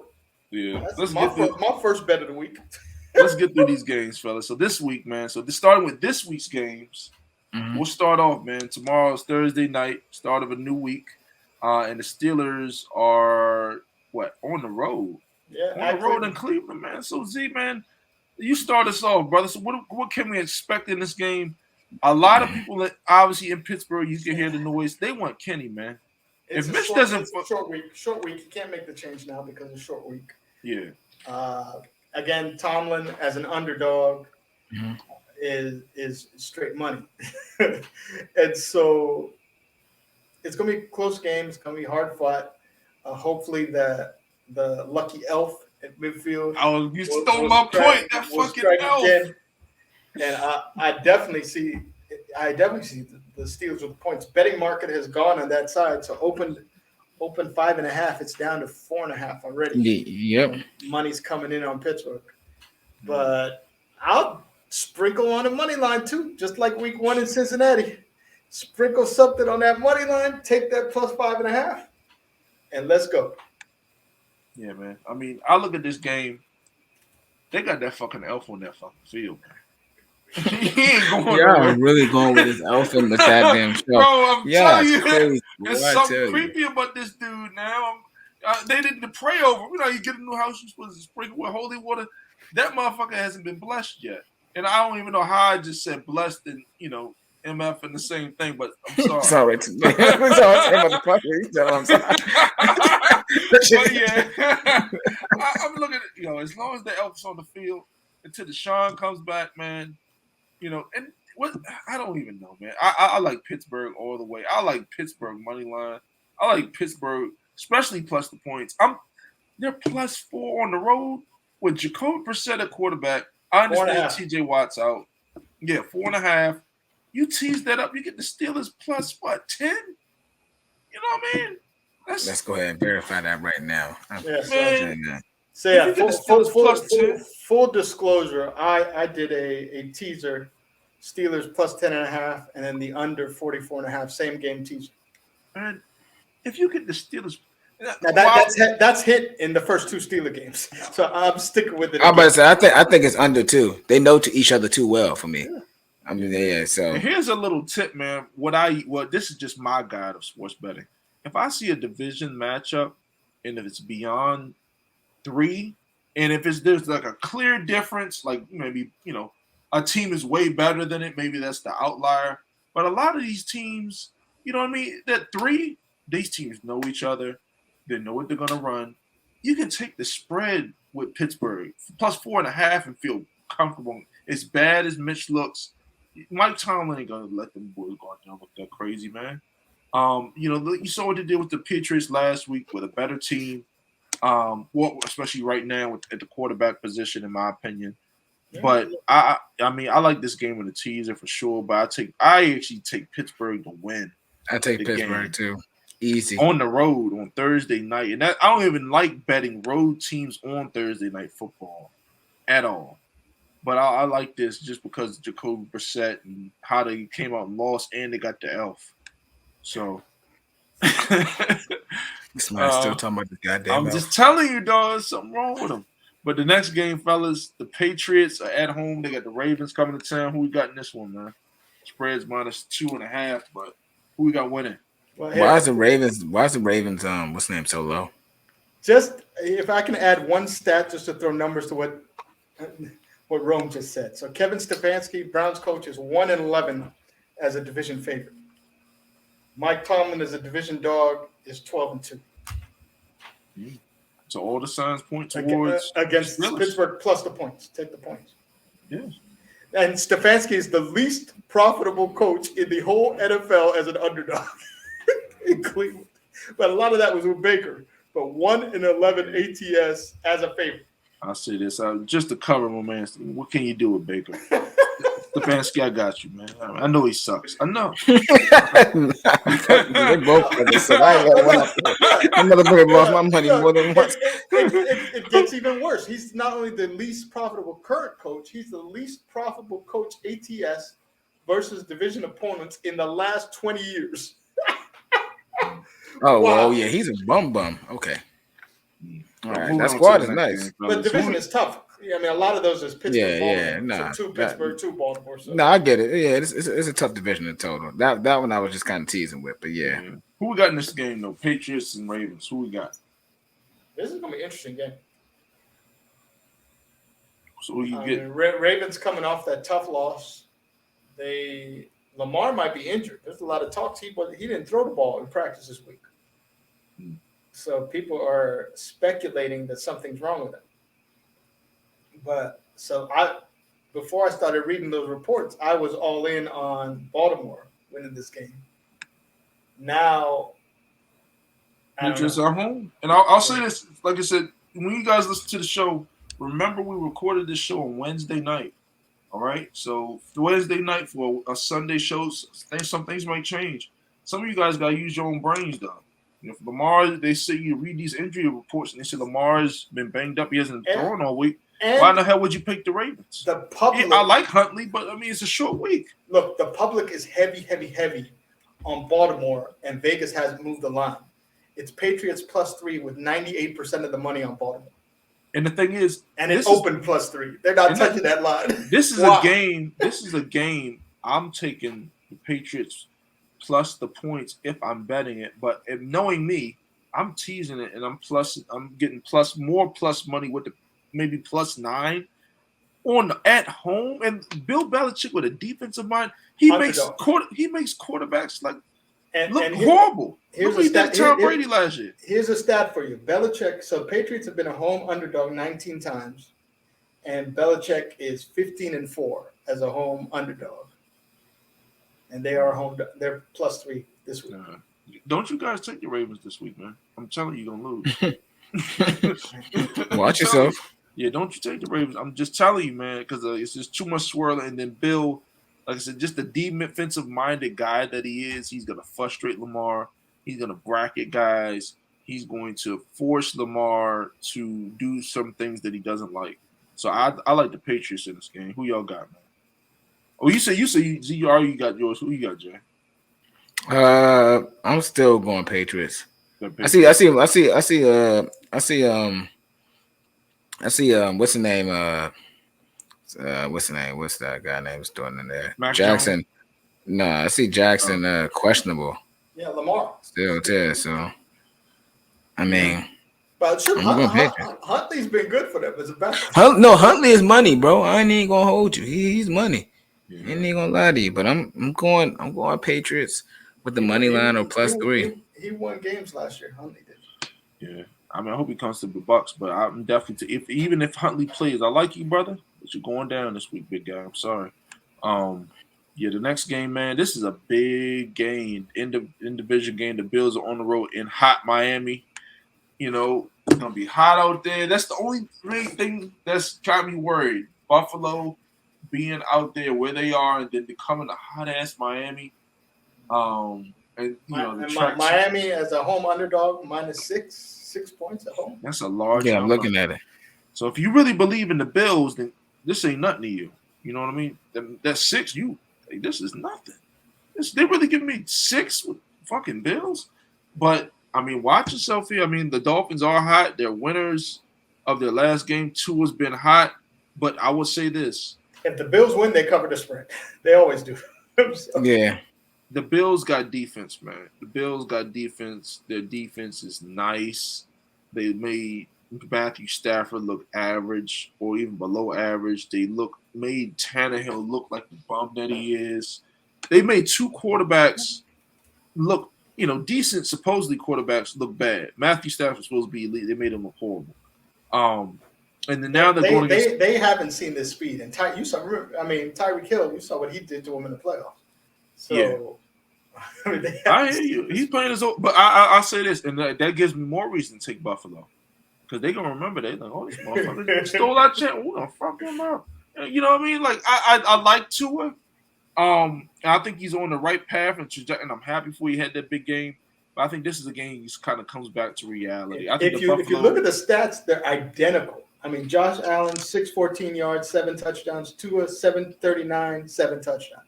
Both of them have 2 picks. Identical stats. I'll say this, though. Tua threw 6 touchdowns in one game. You know what I mean? Josh Allen doing sustainable shit that he's blowing motherfuckers out. He could have really put up 80 on the motherfucking Titans if he really wanted to. He could have. You know what I mean? They just nailed it. They're like, look, man, Josh just go out there. Just hand the ball off. Let's get out of here. But yeah, Tua had the one game. Josh is more consistent. I like the Bills all the way. The points. I like the Bills to win. Who y'all got, man? I got Bills. I know Dolphins been doing great, but Bills. Who you got, Zach? This game, I mean, if the Bills win, they cover the 6 or Dolphins money line. It's not going to be a close game. It's either going to be Dolphins win or Bills cover the 6. So if you don't think Bills will cover the 6, might as well just take a shot on the money line. Take that big ass plus money on Miami. I'll say this. This is going to be a good game. I'm watching it for sure. The next game, fellas, I'm not spending long on these next 2 games. The Bengals are facing the Jets. Jets got to win. The Bengals are still looking for one. Former Super Bowl contender. Remember last year? This is I remember that. Mike White last year. Yo, I don't know what to expect from this game. The Jets, if you win an NFL game, you kind of on this high horse. The Bengals look horrible. And the thing is, the Jets got a team that can neutralize the teams that the Bengals have lost to. What do? Their defensive lines are crazy. The Jets have a defensive front. Yeah. Their front 7 is the best thing on their team.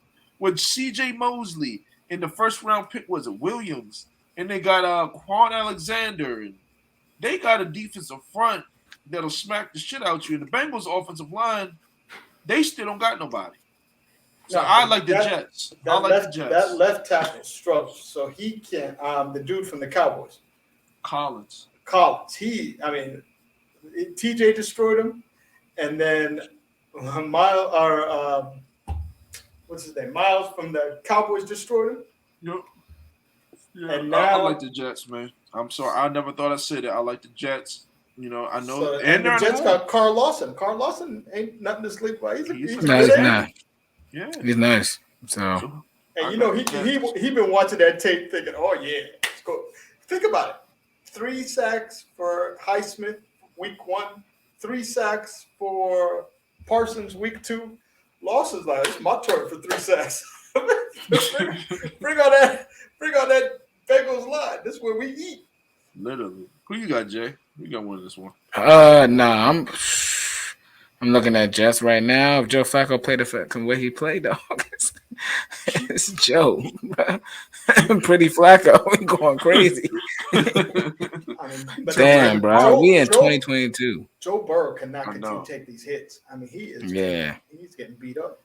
They are beating the hell out of him. So I think the Jets in this front 7, man, kind of just, and like I said, the Bengals, they're gonna have to learn, man. You gotta adjust. You gotta make adjustment. You can't run the same stupid shit. I'm telling you, you can do that shit and come up with a plan, but is it sustainable? You can't block. Running those 30-yard, 40-yard patterns, you don't have the there you go. Block. There you go. And you can't do that. You can't go 3 and 4 wide every fucking play. And so Jamar Chase could be wide open, but if you can't get him the ball, what's the point? Yeah. You gotta understand that. He gonna learn it. But I mean, that's on the coordinator. That's on the offensive coordinator. That's really, I mean, Jets are getting 5 points at home, +5. Yeah, definitely take the Jets, man. If you don't even feel comfortable, tease it up. Next game, this end of the division battle, man. The Saints are on the road in Carolina. You already know what I'm doing. There's no point in asking. I'm taking the Saints on the road. Baker sucks. Yeah, and three is a good number too. It's reasonable. Yeah, in the division game, I'm taking the Saints. I'm sorry. Who y'all got? No, yeah, I'm on the Saints too. I'm on the Saints. Okay, so clean sweep with the Saints. Next game. This is an interesting game, man.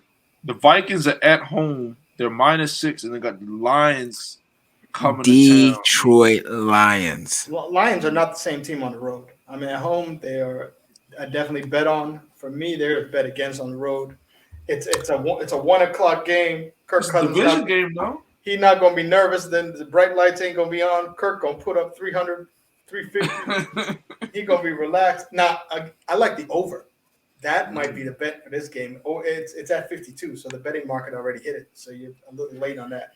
But I see points, and I see Kirk going crazy because it's not a primetime game. Yeah.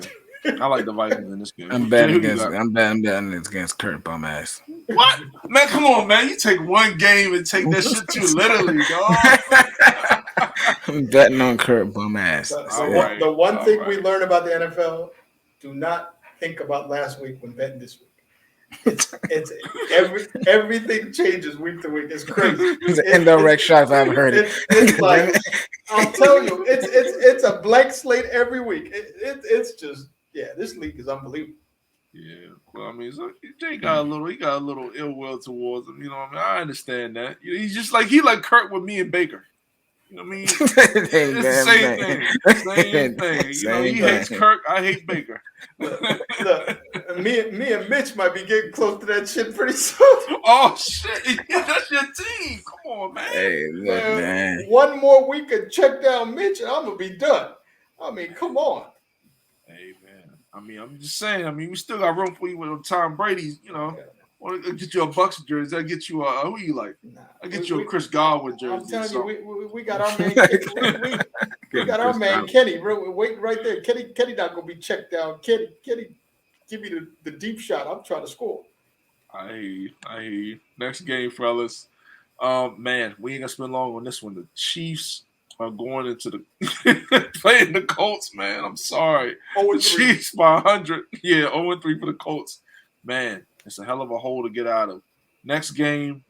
Well, we all on the Chiefs, right? In that game? Yeah. You ain't have to ask me. Nah, okay, you good. Cool. You know what to do. You right. All right. So interesting matchup, man. This is a game I love. The Raiders are on the road in Tennessee. It's only -2. I love the Raiders in this game, man. I mean, Tannehill's horrible. I mean, the offensive line ain't what it used to be. A couple injuries. Taylor Lewan went down. Their best tackle, Taylor Lewan, is out. I like the Raiders are healthy. They're gonna have to win soon. They're too talented to lose, and the Titans really don't pose a threat to almost anybody. They might as well just shut Derrick Henry down, man. Might as well. Until they figure the shit out. But who you got? Well, Jay, not who you got, but how you see this game playing out, man? I see two teams that are in desperation of 0-2 and avoid that 3. Need a win. Unfortunately for the Titans, they damn near solidly lost every game both of the games that they played. Unfortunately for us, we have let those games slip, and I don't think we let this one slip. I'm going with Raiders. Outside of me being biased, because that's my team. Nah, I think everybody knows where you're coming from, brother. I mean, the Titans have getting. Who did they play week 1? They play. Who did they play week 1, man? They play Giants, and Giants beat them by 1 point. You lost at home to the Giants. 21-20. All right. Stop the run. You couldn't stop the run, and now you're playing this Raiders defense who's highly explosive on offense. I think the Raiders are really going to get back on track. They got too good of a team. This is easy. I'm telling you, this is a game worth really paying big dollars on. I'm sorry, man. Like games like this don't really come around too often. You know, I mean, even if you lose, at least you say you took a shot. Like I said, certain games like that, like the other game we'll get to, the Niners. Games like that really don't come around too often with favorable spreads. Two teams with a similar record, but one of them is clearly better than the other. Clearly. So I like the Raiders. Pull up Bet US right now while we doing this shit. See, you already know what I'm going. Let me grab some cards. Let me see. I got my card. I got the 5. I'm gonna throw some shit on that. Right now. Shoot, Jay, we going right back to you, brother. So your Washington Commanders, man, they back at home. They got the Eagles coming, man. They're definitely losing against the Eagles. Now, speaking of a straight smash game for the bet, Eagles. This one is mine. I'm on the Eagles all the way. I hear you. Okay, yeah, I got the Eagles in this one too, man. I'm sorry. I mean, Washington. I know you're at home, man. I want to go to this game, man. I think I might try to find a way to go, dog. I just like seeing Washington. Look, you're at home physically. Yeah, that stadium is going to be about 80% Eagles fans. I know. You know what I mean? I might even buy me a jersey. Oh, yeah, the Eagles fan. Yeah, this man's an op. He is an opportunist. Old school Randall Cunningham. The old school 12. Watch it. Yeah. Single I fly, Eagles fly and shit. You know what I mean? Not even Eagles fan. Or troll the Washington fans by wearing the old Donovan McNabb. With the Eagles. But we all on the Eagles in this one, man. So the next game, not gonna spend long on it again. The Texans are playing the Chicago Bears. I like the Texans in this one, honestly. I know they're on the road. I like the Texans in this one too, or at least to cover. Yeah. Who you got, Z? Well, yeah. Well, it's that 2.5 deal. Vegas trying to beg you to take Chicago because Vegas thinks the Houston's gonna win. Pay attention to that. Whenever you see a home team 2.5, because you're supposed to automatically get 3 as a home team. That's for sure. You got to think, what is the story that they're trying to tell you when they set the line, and then work on that line. You're right, and they, like I said, they give you the half. So you're 2.5, but yeah, I definitely like the Texans, man, all the way. Let's see. Moving to the 4 o'clock hour. The first game they have is the Chargers at home. I don't even. Is Herbert playing? They got the Jags coming to town. Jags are pesky. Yeah. This is a pesky team. Who's the Chase Daniels, the backup? I'm feeding that motherfucker. If he steps out there on that fucking field, I'm taking the Jags. If Justin Herbert does not play, man, I love this game because I understand that the Chargers got that defensive line and that defense, but this is an offense and a team that relies heavily on that quarterback. You know, he gets everybody going. Nobody laughing at that receiver. They paid. They knew what they were doing when they overpaid that dude. I mean, he's looking like a Pro Bowler. Yeah, what's the dude? Yeah, the dude for the Cardinals. Yeah. Everybody was saying he's overpaid, but he's making that money up, man. Man, that dude is unbelievable. Yeah. Doug Peterson knows what he wants to do. I mean, you go back to those Eagles days, he had some speed, guys. You think the Cardinals don't wish they had him right about now? They sure could use him. You know, would you rather have him or an old AJ Green? You know, he probably runs a 4.9. You know, um, but yeah, I like the. Well, actually, I don't even know what this. Like, this What's is the too name? close to call. Christian Kirk. Yeah, we gotta see. Check on this later in the week, man, because we don't know though. You know, if Herbert doesn't play, you obviously take the Jags. But if Herbert plays out, you know, I'm not touching this game. But if I had to pick, I mean, maybe the Chargers. So right now it's at 7. So it's Chargers -7. Yeah, and the Chargers don't got no fucking home crowd. They don't never have no fans. They don't. So keep that in mind. They don't even, Well, have, they their own, moved they them, don't you even know have their how own they- stadium. They're borrowing the stadium from the Rams. Yeah, you know how that goes. Yeah. Yeah. The next game, fellas, man. This is it. Bucks fans, it's an interesting game, man. The Bucks are at home. We got the Green Bay Packers with only -1. Don't get too ahead of yourself, man. That line, Mike Evans is out. line moved. That moved quick. It opened at what, 4.5? Mike's going. That means Green Bay money has come pouring in and drop it all the way to 1. Mm-hmm. You know why? It's because Mike's going. Mike Evans is out. As soon as the suspension came, that moved the line. Chris Godwin has been out. He's probably not going to play. So those have always been our 1 and 2 receiver. Cole Beasley just signed with them, so we'll see. Yeah, but I mean, I'm just looking like you got guys. So who are receivers? Julio Jones was out last week. He probably plays. He's old. He can get out there and run. He's not our number one receiver. He's played well. But can at least the first game he played well. I will say this: the first game, because we also had Chris Godwin and Mike for a little bit before Chris got hurt. So he was going on against the third and fourth corner. Oh, yeah. We're going against. I mean, the Packers corners are nice. You got Alexander, and you got the other dude, the young dude who was a rookie last year. The secondary with Adrian Amos and all of those other. This is a tough game, man. And you guys, I mean, the only way we kind of get this one out if we win, kind of like we have the defense shuts, and we have a history of doing that. Aaron Rodgers has been doing shit against us. He made dude look like trash. Other than the NFC Championship game till they came back. But you know, this defense, I think with Todd Bowles and this attacking style of defense, they blitz Devin White a lot more. We cause some turnovers. We send a blitz at them. The offense, I think Byron Leftwich is gonna have to run the ball and kind of drain the clock. I don't want to see him slinging the ball because, like I said, we got new receivers. Z, you just brought up. We just brought back Cole Beasley. Well, brought in Cole Beasley. He's a new dude. He's only going to be running a few different routes. We still got Russell Gage. He's going to be out there. Julio Jones is going to be back from injury. I don't think Chris Godwin's playing, but even if he is, I wouldn't even want to rush him back right now. I wouldn't want to rush Godwin back either. Yeah, and then Mike Evans is not playing.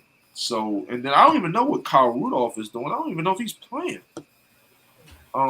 So I don't know. This is tough, man. I wouldn't even be surprised if one of you guys took Green Bay because it's a tough game. Green Bay's, coming off a big win. Full disclosure, they're already in my account. I took them Green Bay. As soon as I saw Mike Evans was suspended, Yeah, I jumped on that shit quick. I was like, oh yeah. Well, you bet. You bet with them, Z? I took Green Bay plus money. Yeah, plus 120. They opened plus 120. Now they're even money. So that plus 120 is beautiful. Yeah, and the thing is, the Bucks are at home, and it's 1 point. So it's really a toss. They're really saying the Packers are going to win. Yeah. Whenever it's less than 3 for the home team, that tells you so. I feel like they need more than that, though. Oh, quick bet, y'all. With Bet US, if you're listening, NFL specials, first NFL coach to be fired. They got Matt Hackett at 1,400. I'm gonna go ahead and slide that one. In his first, the man has only coached 2 games. I mean, come on. He need to go back. He need to go back to high school. I don't know. Matt Rule's looking like the guaranteed one to be fired first. To be honest with you, I can see that one. Yeah. Yeah. So I mean, that's plus 170. That's plus 170. Or maybe Frank Reich. The coach. Yeah. Oh, he's plus 450. That may be a better bet. Well, is Ron Rivera on there? Ron Rivera. Let's take a look, y'all. We trying to get y'all bets, baby. Ron Rivera is 1400. Oh, that's a swing. Look, speaking of Washington, did you notice today? So Washington signed a new business deal with one of the hospitals in the DC area. They refused to have anybody in the front office represent the hospital when they announced that they were paying all this money to be a sponsor of Washington. So they had Ron Rivera at the press conference with the CEO of the hospital doing the business deal for them, shaking his head and said, yes, on behalf of Washington, we are glad to announce a 20-year partnership with this hospital. And in the back room was the GM, Snyder's wife. None of them were allowed on camera with the CEO of that hospital. And Washington, they always try to protect them. What other team would have the head coach doing a business deal as a sponsorship for the team? Team signing a 20-year deal, and the only person on stage is the head coach. A team with fucking shady ass ownership and a fucking strength coach who's a fucking drug kingpin. You know what I mean? You know, and they didn't want that picture with Snyder to be there forever with the hospital CEO. He was like, "Nah, hell no, I'm gonna be there with Rod. I'm gonna announce this with the head coach." Man, take the team to Northern Virginia, man. We already know what you want to do. We gonna move to Reston or Springfield or Northern Virginia somewhere. I know you want to move out there. Yeah, just move them out there, man. Let's get it over already. But yeah, Bucks fans, we'll see, man. Close game. Wouldn't be surprised. Like I said, this is a tough game though for us. We gotta need our front seven to really come through. The next game is Falcons. Falcons are on the road in Seattle. Not spending long on it. Give me Seattle. Yeah, easily. I like Seattle at home. Who you got, Zeke?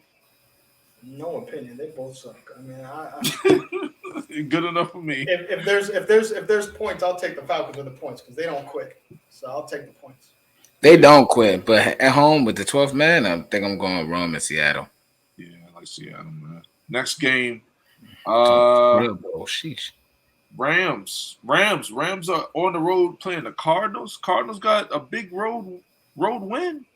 Both teams are both 1-1. This is a favorable spread game.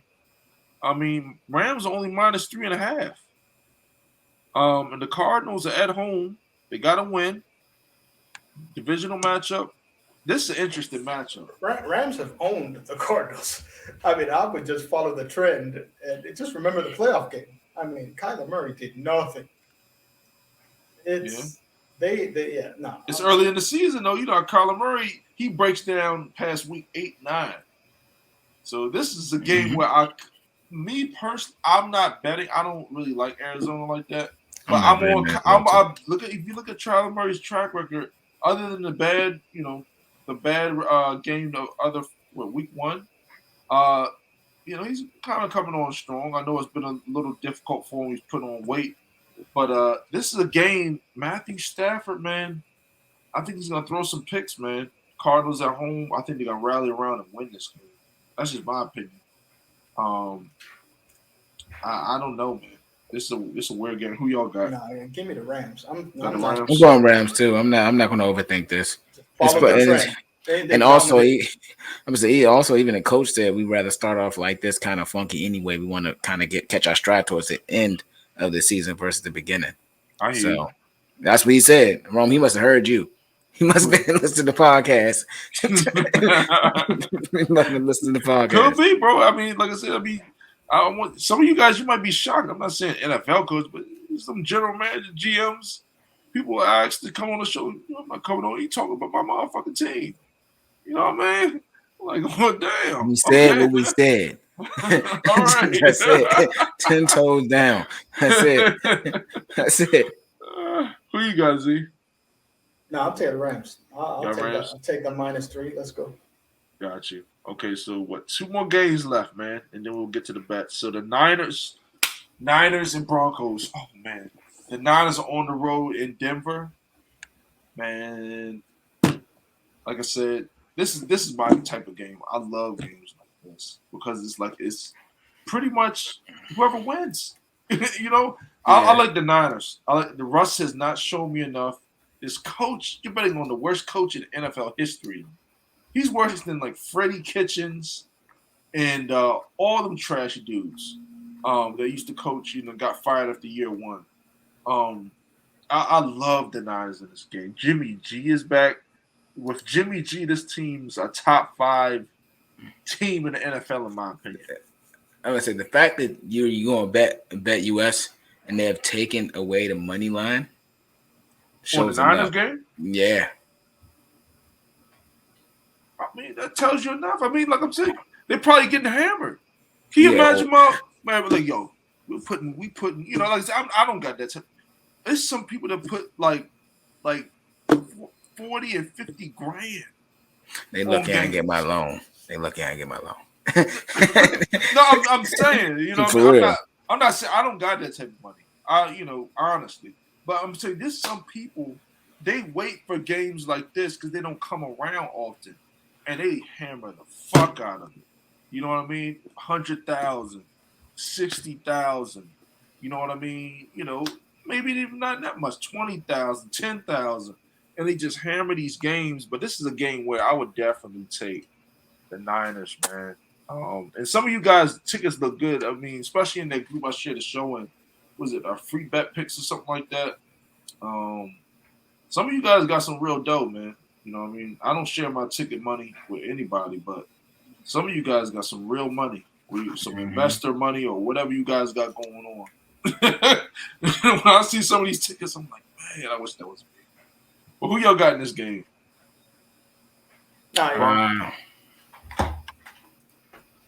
Hey, same old. All Niners. Jimmy G is back. Our Niners are a bet on team now, moving forward. Yeah. They went again. They went from bet against to bet on with one. Shit, this is. I'm like spread is 2.5. I'm taking that joint. Easy. I mean, that's easy. Rush, you're gonna have to show me something, man. Hackett, you can't show me shit. Moving on to this last game, man. So this is a Monday night game. The New York Giants at home got the Dallas Cowboys coming to town. The Giants got an opportunity to go 3-0. They're playing they should win this game. Giants look pretty decent in some of these games, man. They run the ball. Their defense looks really, really good. The defensive front, the edge rushers, Lorenzo Carter's coming on. Leonard Williams looks really, really good. I forgot the other defensive tackle. Even the cornerbacks with their coverage. Dallas, I'm sorry, man. Well, actually, I'm not sorry. I don't fuck with y'all like that. And there's a lady that listens to the show that goes to the gym with me. So fuck Dallas. You know what I mean? So, but yeah, I like the I like the Giants in this game. Who y'all got? I like the Giants too. I ain't betting with those shitty ass Cowboys. I don't give a fuck what it is. I lose my money every weekend before I bet on you sick fuckers. And I'm going with Giants. Like Rome said, they got Saquon Barkley.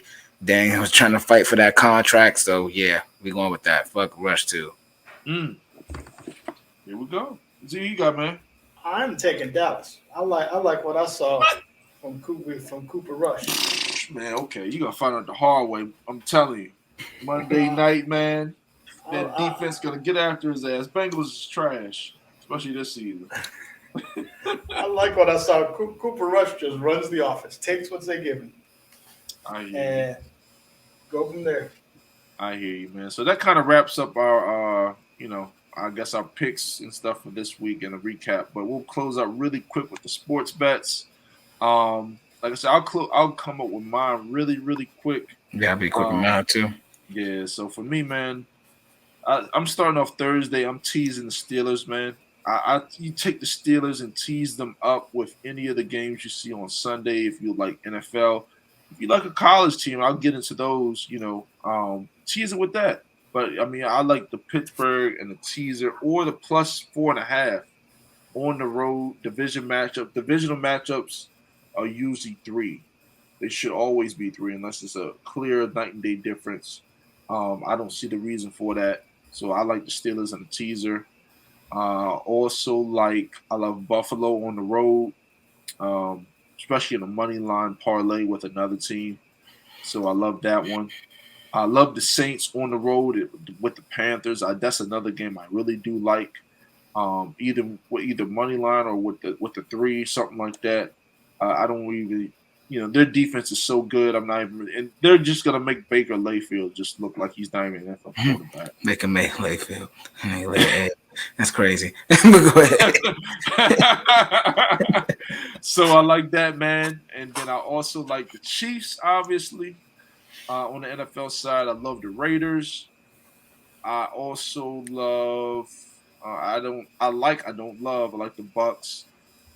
And then obviously I love the 49ers, man. I love this bet. Either money line or minus 122. I love since they're on the road, even though it's 1.5, the spread is very favorable. I love that Niners bet. And then for college football, my teams that I've kind of really been betting on, even though they lost last week, I love SMU. They did lose to Maryland, but they were plus something. I teased them up and I got like plus 10 or something. So I love SMU from a poor sports betting perspective. I got to see who they play this week. They got TCU, so the SMU coach left SMU to take the TCU job. So it's a revenge game. This game means a lot, man. And SMU has the veteran quarterback, Tanner Mordecai. He throws the ball, slings the ball around. They're going to score points regardless of who they play. And then I don't know why this game is like this. I love Coastal Carolina. They're only 1.5 on the road at Georgia State. I don't understand that. And everybody that already knows to listen to the show, the teams I fuck with are like these mid-majors, like SMU, Coastal Carolina, East Carolina type teams. So I love Coastal Carolina, and I think that game is tomorrow, actually. So that's a Thursday game. I also was looking at Maryland to cover the spread. They minus 17, even though they're playing Michigan. But they're a team that's 3-0, and it's a Big Ten matchup. So I like the way Tua's playing. I think Michigan's good. I don't think they're all that. I might even tease them up. Tua's brother. Yeah, my bad. Yeah, I can't even say the name, man. So Tua's little brother. Junior or Tua number 2. Yeah, Tua number 2. I'll say that. Tua number 2. So Tua's little Tua brother. number 2. He plays he's the quarterback at the University of Maryland. This is gonna be an interesting game. I like Maryland to cover the spread in that. I also was looking at where did you go? I already said SMU. That's pretty much it for the most part. Is for what I can see right now. Oh, Tennessee. That's the other. Tennessee at home over bum ass Florida. The quarterback's horrible. He can't throw. Tennessee is a way better team than them. So I love that bet. So that's kind of it for mine. Who you guys got, man? Z, you want to go? I'm just looking at my bets. I'm going to keep it real light. On NFL, I like the Steelers plus the points and the under in that game. So you can tease the under and the points with the Steelers. I like the Niners on the money line, and I'll take the Rams as well over the Cardinals. Prop bet for tomorrow night, I like Pat Fryermuth, Steeler tight end, over 38 yards. Mitchell hit him twice because Mitch don't hold the ball too long, so he'll hit the tight end. That prop, boy. Yeah, he might go for 80-plus yards. 38 is low. So look for Pat Fryermuth over tomorrow night on Thursday night for the Steelers. College-wise, I like Minnesota on the money line at Michigan State.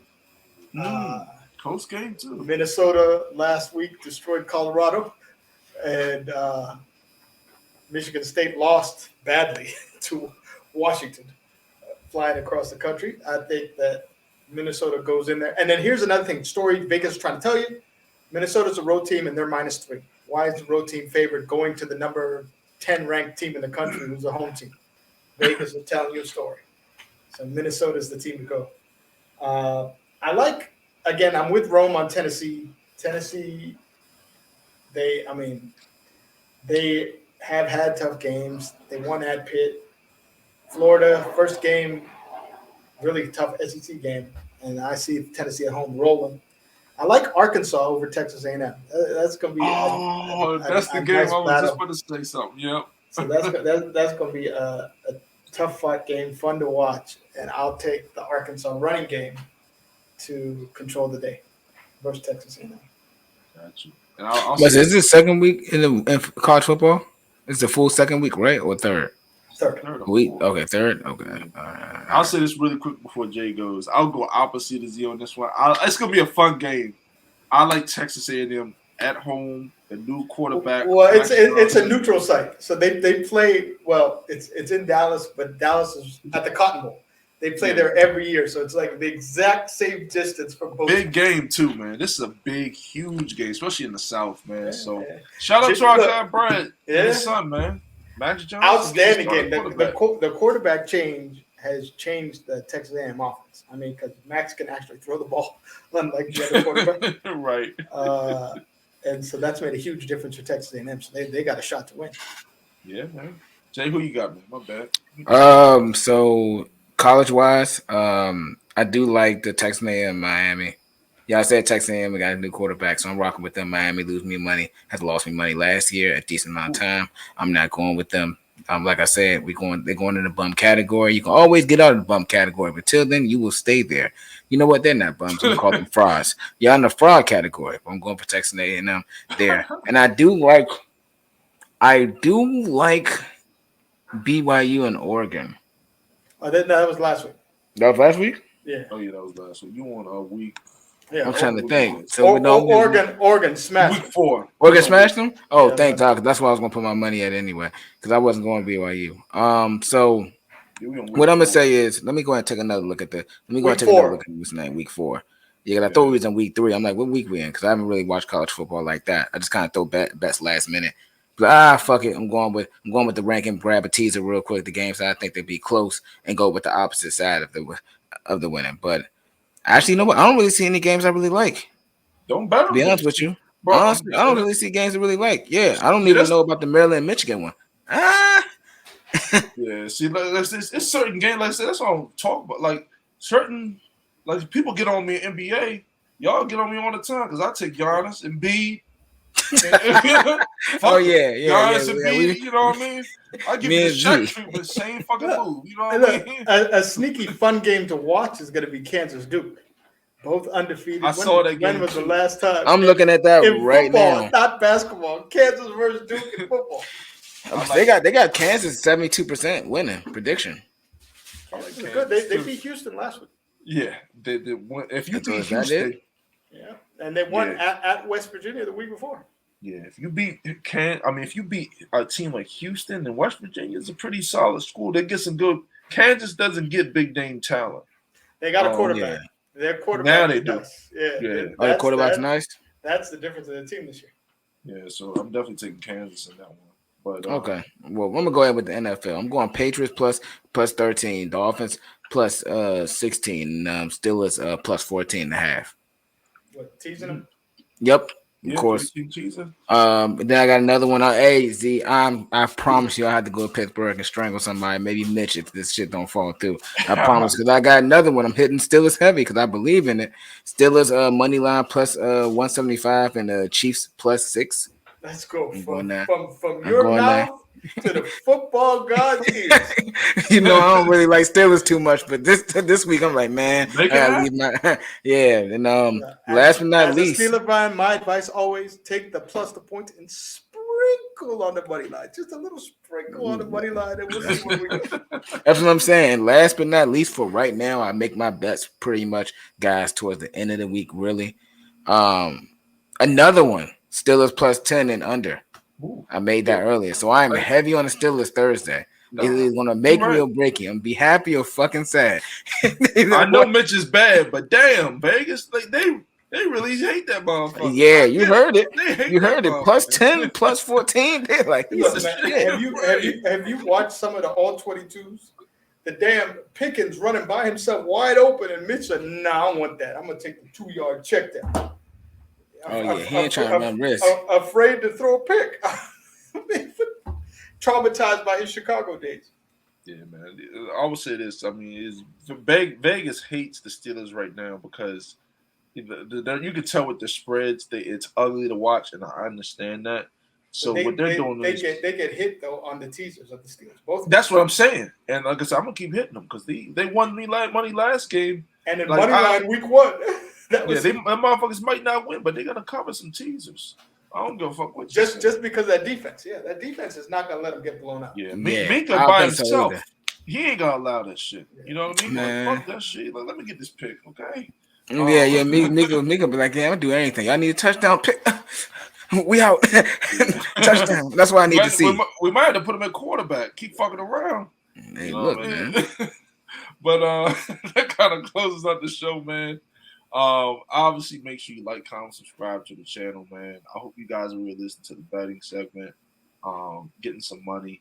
Like I said, week 2 last week was a very weird week. I hope week 3 is a more profitable week for you guys. And like I said, just listen to the bets, man. We'll recap some of them, and we'll see you next show. Take it easy.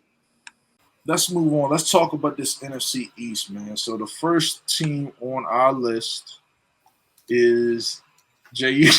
You gonna like this one, man. Them Cowboys, brother. Damn Dallas Cowboys. So they resigned DeMarcus Lawrence. Amari Cooper's going, obviously. Lionel Collins, I forgot he's going to the Bengals. They did bring in Dante Fowler Jr. in the edge from the Falcons. They brought in Neal. Well, actually, they let Neal go. He's with the Bucks. Re-signed Van Der Esch. Kicker is going. Cedric Wilson, receiver, is going. They got James Washington. Yeah, they did get James Washington, former Steeler. He's already hurt out 12 games, but yeah. So I mean, they're kind of thin at receiver right now. Sounds good to me. So I mean, what do we kind of think about the Cowboys? You know, this upcoming season, man. What can we expect? Well, we already know. Let's just talk about it. Ezekiel Elliott has been overrated for years. I've been arguing with people about him last year, talking about he's gonna be back. You Cowboy fans are sick. He's been a bum for a while now. I don't want to hear that. You have a great line. That's straight up. In the words of Shannon Sharp earlier, we already know. We know Lamb favorite candy, Butterfingers, because that's all he do. To drop him. I'm not worried about that either. The only person that's really nice is Mika Parsons. Yeah, I'll give him credit. Yeah, he's nice. I ain't worried about nobody else. You shouldn't be worried about nobody else. And I can't believe I'm saying this, but Eagles gonna win that. Ooh. He brought that heat, bro. Cowboys fans, man. I mean, see what you think about the Cowboys, man, this upcoming season. So they led the league in penalties, and the first preseason game, they led the first week in penalties again. 14 penalties in the first preseason game. So some things haven't changed. They're going to struggle at receiver. I mean, so they lost Amari Cooper, tried to replace him with James Washington. Now Washington's hurt. They're going to struggle on the offensive line. It's a lot of pressure on Dak because they can't. I like the other running back better than Zeke. Pollard, yeah. I'm not high on the Cowboys this year. I don't know. I think they're just undisciplined, and coach makes mistakes. No, I don't. But I mean, what helps them is they're in the NFC East. Right. So that's my point. That is my point. I'll say this about Dallas. The only reason y'all might mess around and make the playoffs is y'all playing in this crummy ass NFC East division. You play teams like the New York Giants, who still have no. Oh my gosh! me and if you never met me and Z, pretty big dudes. We could probably go out there and play O-line for the Giants, right? Giants, give me a call, man. Playing the Giants, playing Washington. And the Eagles are much improved. I can't wait. They're a very exciting team. Yeah, they are going to be. Them, man. But yeah, from a Dallas perspective, man, I look at this squad and CeeDee Lamb. I love CeeDee Lamb. I ain't gonna lie to you. I think he's gonna. It's nice if he can catch the hold on to the damn ball. But go ahead, my bad. Yeah, he do drop the ball. I will say that. I think he's gonna work on his hands this year. I think he'll catch some balls. I think he's gonna solidify himself as probably a top 5 receiver in the league. Because I've already seen CeeDee Lamb last year when he played. Yeah. But man only almost went for 200 in one game against the Bucks. I'm not surprised if he goes up there. I'm not even gonna lie to you. Like I was just talking about our defensive backs, Big Z and J. I mean, we got nobody for CeeDee Lamb. He scorched this last year. He's gonna do it again. I'm not worried about CeeDee Lamb, but can you as long as you shut down the other guys? But that leads me to my other point. The second receiver is who? I mean, it's what James Washington. No, Washington's out. He's out 12 weeks. So you got no second receiver. It's gonna be Gallup. Probably. Gallup. Michael Gallup. Gallup. I heard it's serviceable. He's hurt. He's hurt though. He's hurt too. Ain't he hurt? He's hurt, I think. So I mean, it's like they made a tissue over there. Yeah. So I mean, I can't remember who the other guys are that they got. They're not legit second receivers. And then your tight end he's solid, but you know they're probably going to cover him up. But now, I mean, I did see it's not going to happen. Antonio Brown's like Jerry Jones, give me a call. If that were to happen, you know, then I might fear Dallas. You know what I mean? But Antonio Brown, Still ain't fearing Dallas. AB can't carry that whole team. AB gonna be nice, but AB can't carry that whole team. That defense is that discipline is something, my motherfucker. So go ahead. Yeah, well, my bad. Yeah. No, you good. You good. I mean, I'll say this. Yeah, so they have a rookie from South Alabama they drafted. There you go. I mean, that's just enough said about. I mean, then the running game. I mean, you got Zeke. He's aging, and he seems like he's got his money. He's got his girl, and he's posting on Instagram. You know, he's kind of chilled out. Like guys, certain guys, like once they get the money, they really not ready. They're not as hungry, man. So some of these guys, and that's kind of leads me into sports betting. Sometimes, you know what I mean? Some of these guys don't stay hungry for very long. You know, Zeke got his money, he's sitting his ass down. Pollard is, like Zeke said, is a better back. And JU too. The defense, Michael Parsons is legit. Van Der Esch is solid. What's the corner? He's good, but he's not great, bro. You're not top 5. You're not. Diggs? Oh, yeah, Diggs? Bro. Come on now, Diggs. Diggs get cooked. He gets beat. You see, he took down his social media because people kept posting all the videos in camp of him getting beat. Bro, come on, like who do you think you are? It's just people like you. Like I don't know what it is with you corners. Like people like you and people like Carlton Davis from the Bucks. Like Carlton Davis posted some shit. He was like, "Yo, I'm about to show people I'm the best corner in the league." Carlton Davis. You say he's gonna be the best corner in the league this year. I'm like, bro, you're the same dude that gave up close to 300 yards against Tyreek Hill in the first half. You know what I mean? Yeah, he got spiced. Come on now. But yeah, I mean, from Dallas, we'll see. I mean, what is their win-loss total? Their win-loss total is 10.5. Dallas Cowboys 10.5 wins. They can go under. Easy. Their schedule, you got to look at their schedule. Yeah, that's true. When you play Washington with Carson Wentz twice, and Carson gonna play better than Dak, and then the Giants twice. Hold on, you going crazy now, dog? You going crazy now? I said what? Carson is gonna have a better year than Dak. Y'all, did you hear this from Carson Wentz? Man, okay, I'm not gonna. Carson Wentz. You said it. We'll get to it. We'll get to it when we talk about the Commanders for sure. But yeah. Okay. So, but yeah, 10.5. I mean, oh man, that division is just so trash. I mean, I'll say over just because the division. But look, so outside of the division, I mean, so they start the season with the Bucks.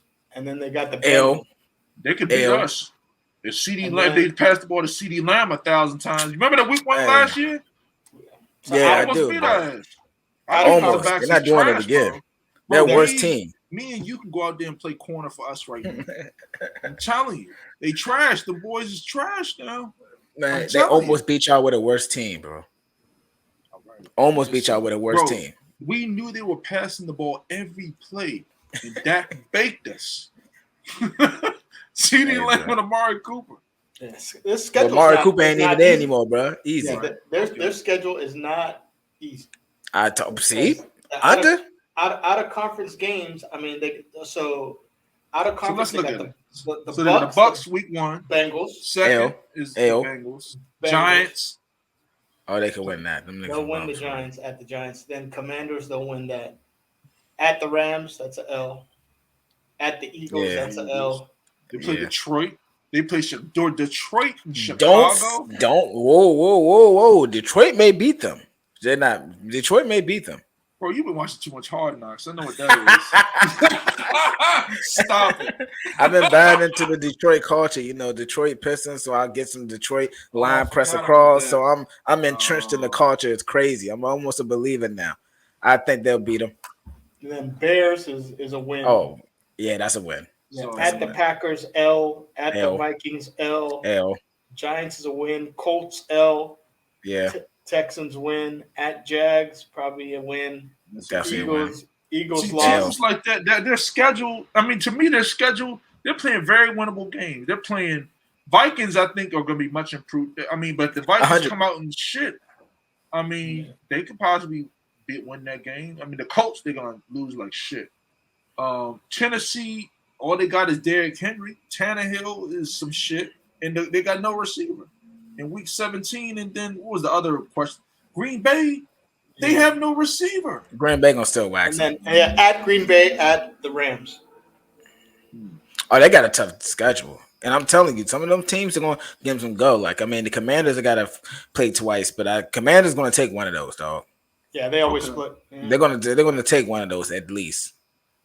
I'm telling you, bro. I hear you. I mean, it's division opponent, Yeah, so I mean, only the ones This is what's going to get them. Sure. I mean, if they start 0-2 with the Bucks Bengals, 10.5. What you got? 10.5. Come on, Z. Come on now, under. Come on to the dark side. Come on now. The complexion already there. Come on, we here. Yeah. We here. 10.5 is high. I don't see, because they're going to have offensive line problems, too many penalties. Coach, I don't trust. Just go ahead and say under. Let's Yeah, deal with it. I think they're a 9-win team. Okay, so two unders and an over for me. I just think, like I said, with that added game, I just don't see. I see that, and especially that weak ass division. But moving on, I mean, I'm not going to spend long on them. The sorry ass Giants, man. The Giants. We barely got to talk about this. Do we have to talk about it? We'll spend. I'm gonna start the timer now. We'll spend 5 minutes on it. We got some New York. the news today. Tyrod Taylor, Virginia Tech's own, getting first team quarterback reps. Yeah, in New York. After 1 week, that coach was like, "Oh hell no!" I mean, he's used to Josh Allen.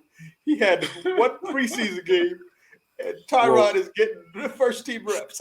No, I mean, I heard the audio of the coach talking about it. They were asking like, why is he getting first team reps? And they said, man, you never know when we need Tyrod Taylor. They said he's not going to get a whole lot of first team reps. He may get like 2 or 3. And I'm just like, yeah, all right. Tyrod is that 2 or 3 type person. Next thing you know, he ain't starting. So the Giants, Tyrod's the greatest bridge quarterback. I mean, he had Buffalo in the playoffs, and then Josh Allen came. Yeah. He was in Cleveland, and then Baker came. He was with the Chargers, and then he's not a starter though. I'll say that. I mean, Tyrod, he's okay. He's a bridge. He's a good bridge. He's not a starter, but I mean, I'll say I'll go over there quickly. There, people they've added and lost. They lost James Bradbury, a really good corner. He's with the Eagles. Sterling Shepard, they re-signed him. Blake Martinez signed him. Logan Ryan's going to the Bucks. Kyle Rudolph is going to the Bucks. They brought in Tyrod, like you guys said. They brought in a really good guard and Mike Gillespie from the Colts. So they added old line, but they still got the other linemen are trash. They added Ward, who's an edge rusher, and they lost Will Hernandez, a guard, who's with the Cardinals. So they really didn't make any huge off-season moves. They didn't do a lot. Yeah, they suck. They suck. They've added Matt Breida. If you consider that. Look, and they were one of the teams with the least amount of cap space. I'm like, who are they paying? They have no money to spend. I'm looking at that roster. They're paying like Kenny Golladay is getting a ridiculous contract. I mean, I cannot believe they are over the cap. With that, that's crazy. Roster. I mean, the Giants. I got too much to say about them. Let me look at their win-loss total. So the New York Sorry ass Giants. There we go. Yep, 7.5. 7.5. Last season, the win last total was 4. Wow. And now it's 7.5. Why do they think they're gonna be good? 4-13. Because that's the coach, Dayball. They finally got a coach instead of Joe Judge. He was trash. Oh yeah, Joe Judge was awful. Yeah. Where did Dayball come from? Where did he come from? He was Buffalo's offensive coordinator. And they really plucking these Buffalo guys away. I mean, they just coaching. They can't go out there and play, dog. They just coach. I get it, but they're coming from a good pedigree, man. You get the coach entrenched, and then you get your players. The players will come. Look, his background was New England with Brady, Alabama with Tua, and then he went to Buffalo with Josh Allen, and then he became a head coach. So, I'm not mad at that. That's a pretty good. You know what I'm saying? But guys, I mean, they can't really. I'll say these guys really not coaching nobody. You got great talent. You got Josh Allen. He's a beast before he was a monster. Brady went to Western Michigan and lit shit up. Was the first one. That's Big Ben reincarnated. Yeah, they all got talents. Yeah, he's frozen on that joint. But yeah, I mean, he's coached all talented guys. I mean, college, Alabama. I mean, I don't even look at Nick Saban as really coaching shit. But bro, you got the best players. Yeah, he just has a great recruiting class. Bro, you really not a great coach. You just talk shit. Bro, you got the best players. It's that simple. It is that simple. It's really that simple. In college, it's really not about coaching. You know what I mean? I remember when was it? My man still ain't retired yet. Dabo Swinney was like, "Oh, when they start getting paid, I'm leaving." Bro, I see your old white ass still there, man, collecting that check. He ain't leaving. He just talking shit. He don't know who he's fooling. Bro, talking. They like hearing himself talk. Why do you think what my man was so mad in the press conference? Nick Saban told me, Jimbo Fisher. Remember he was talking about with Texas A&M? He's like, they're paying them players. They bought their whole team. Bro, it don't matter. If you've been winning national championships for the past 10 years and shit like that, every recruit is gonna want to come there. So and y'all been paying people too. I mean, I wouldn't be worried about it. That means he was just shook. If you've been running college football for a while now. We understand that because the recruits. So I don't know why you worried even about paying it. You've been running it. Let's just be real. They have been. Because that whole rant, he was asking for more money from his boosters. That's what that was, and then everybody took it and ran with it. He was trying to sell them. Look, Texas A&M spending all this money. We lost all these players. Y'all need to pony up and start spending money. I see. But how about you give us some of your salary, brother? I mean, give us some of your salary and start paying you. You ain't gonna do that, are you? Oh shit, I wouldn't either. Y'all got me fucked up. Like, so you ain't gonna do no shit like that now, you know what I mean? But I mean, college football is a whole nother thing. That's gonna be starting. NIL has changed the game. It has changed the game. It has. I mean, but it's still the same teams. You could predict it before the season starts. It's going to be football. Alabama. It's going to be Ohio State, and who else? Clemson. Yeah. We're going to see them in the Final Four, probably. To get back on track, what is 7.5 of the Giants? What we got, fellas? New York Giants, 7.5 wins for the season. Look, here's my unique take. If Tyrod plays, they can go over that. They can get that 7. They can get that 7.5. But if it's Daniel Jones, under like a motherfucker. Daniel Jones is definitely gonna get majority of the time. Like they said, they only giving Tyrod Taylor 2 to 3 plays with the starters. Because that offensive lineman, the offensive line is horrible. They don't have any playmakers really. I kind of feel bad for Daniel Jones. Saquon coming off injury. I mean, I feel bad for Saquon. Nigga, come to the Bucs. I mean, look, Saquon been injured for the past. I don't even know when the time when Saquon can finish the season. So, bro, as soon as he gets the ball, I mean, look at his offensive line. He got nobody, bro. It's like we ain't got too many people to Saquon, but you can definitely come to Vegas. A quarterback. You got wide receivers, dog. Oh, man. So the Giants, I mean, I'm going under like a mall. Y'all got over 7.5? No, I got that. Nah, hell nah, under. But look, they should have known taking a quarterback from Duke with the number 6 pick in the draft. I mean, he thought he was smart.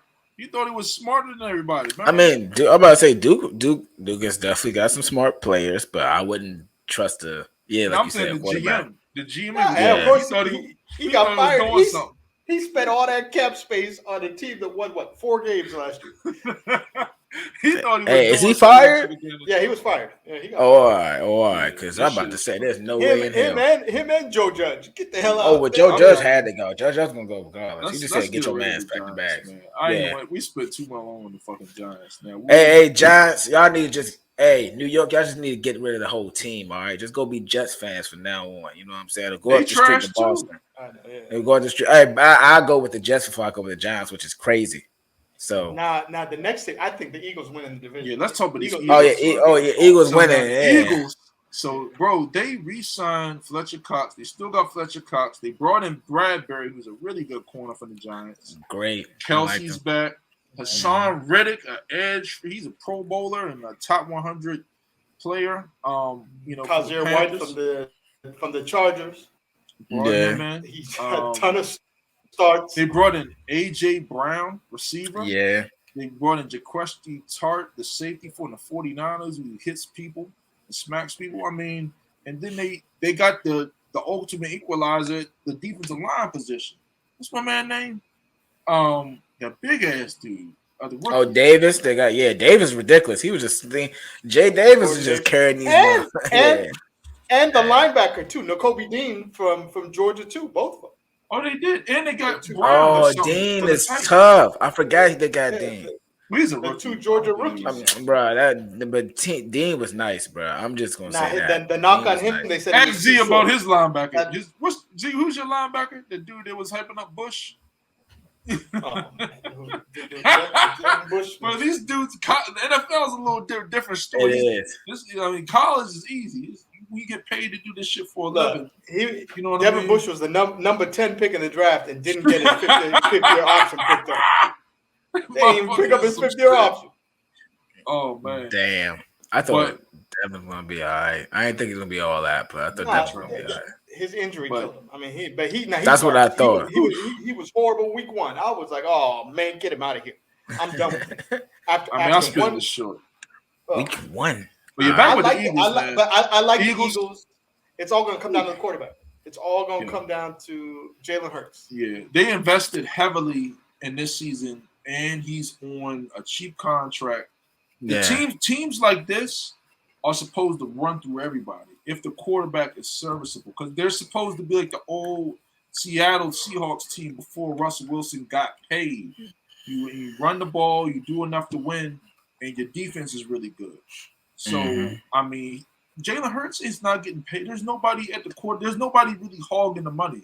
Quarterbacks get paid. Look at his weapons. I mean, he got Devontae Smith and A.J. Brown. Yep. I mean, that is like A.J. Brown, legitimate number 1.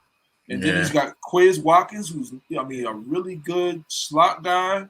Miles Sanders in the backfield, who's straight Miles speed. Sanders. I think he's still got Scott back there at running back too. I mean, Eagles, and they got a really good offensive line. They got Kelsey, who's he's probably gonna be a Hall of Famer, and Lane Johnson, he's probably a Hall of Famer when he retires. Lane Johnson is tough too. One of my favorite, linemen, offensive linemen. Yeah. So you got those guys along the offensive line, and then they paid the other tackle. Mailata got a huge contract, the left tackle. Oh yeah, he deserves it. I mean, I don't know. Eagles definitely deserved it. When they were making all these picks, I was like, damn, that's crazy in a weak division.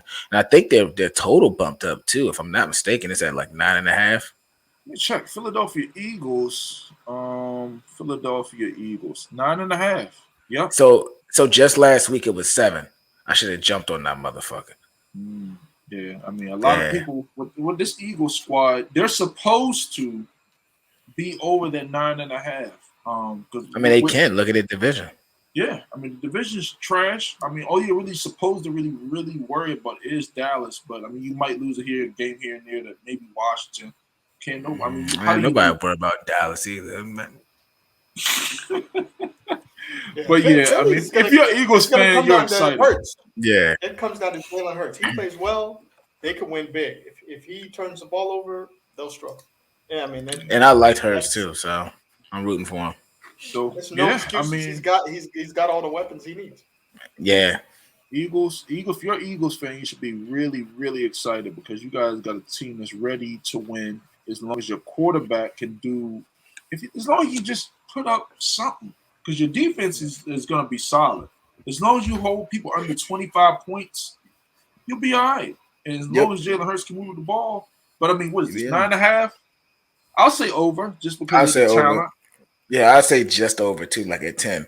Yeah. Like 10 is definitely what I give him. But if Jalen Hurts is really does what he's supposed to do, they're gonna crush that. Then if that's the case. Yeah, if Jalen Hurts does what he's supposed to do, the Eagles are supposed to be a 12-win team. To be honest, with that weak ass division. Yeah, absolutely, 100%. So, see who you got over under, man, with this 9.5 for the Eagles. I like the over because I see 2 wins against the Giants, 2 wins against the Commanders. It's half the battle. If they split with Dallas, there you go. They're gonna split with the Commanders too. I don't know. Well, we'll see. And that's our next team. I mean, Jay, that's your old. No, Jay. For people that might not know, that's just new to the show. This is the only guy I know that has 2 football teams. You know what I mean? Football is different. My man got 2 football teams. So do you still rep? Do you still like and rep Washington? Because you see, like, you kind of gave up on them completely. You don't really. Nah. It's a home. It's still my home team. The team that I rooted for most of the years.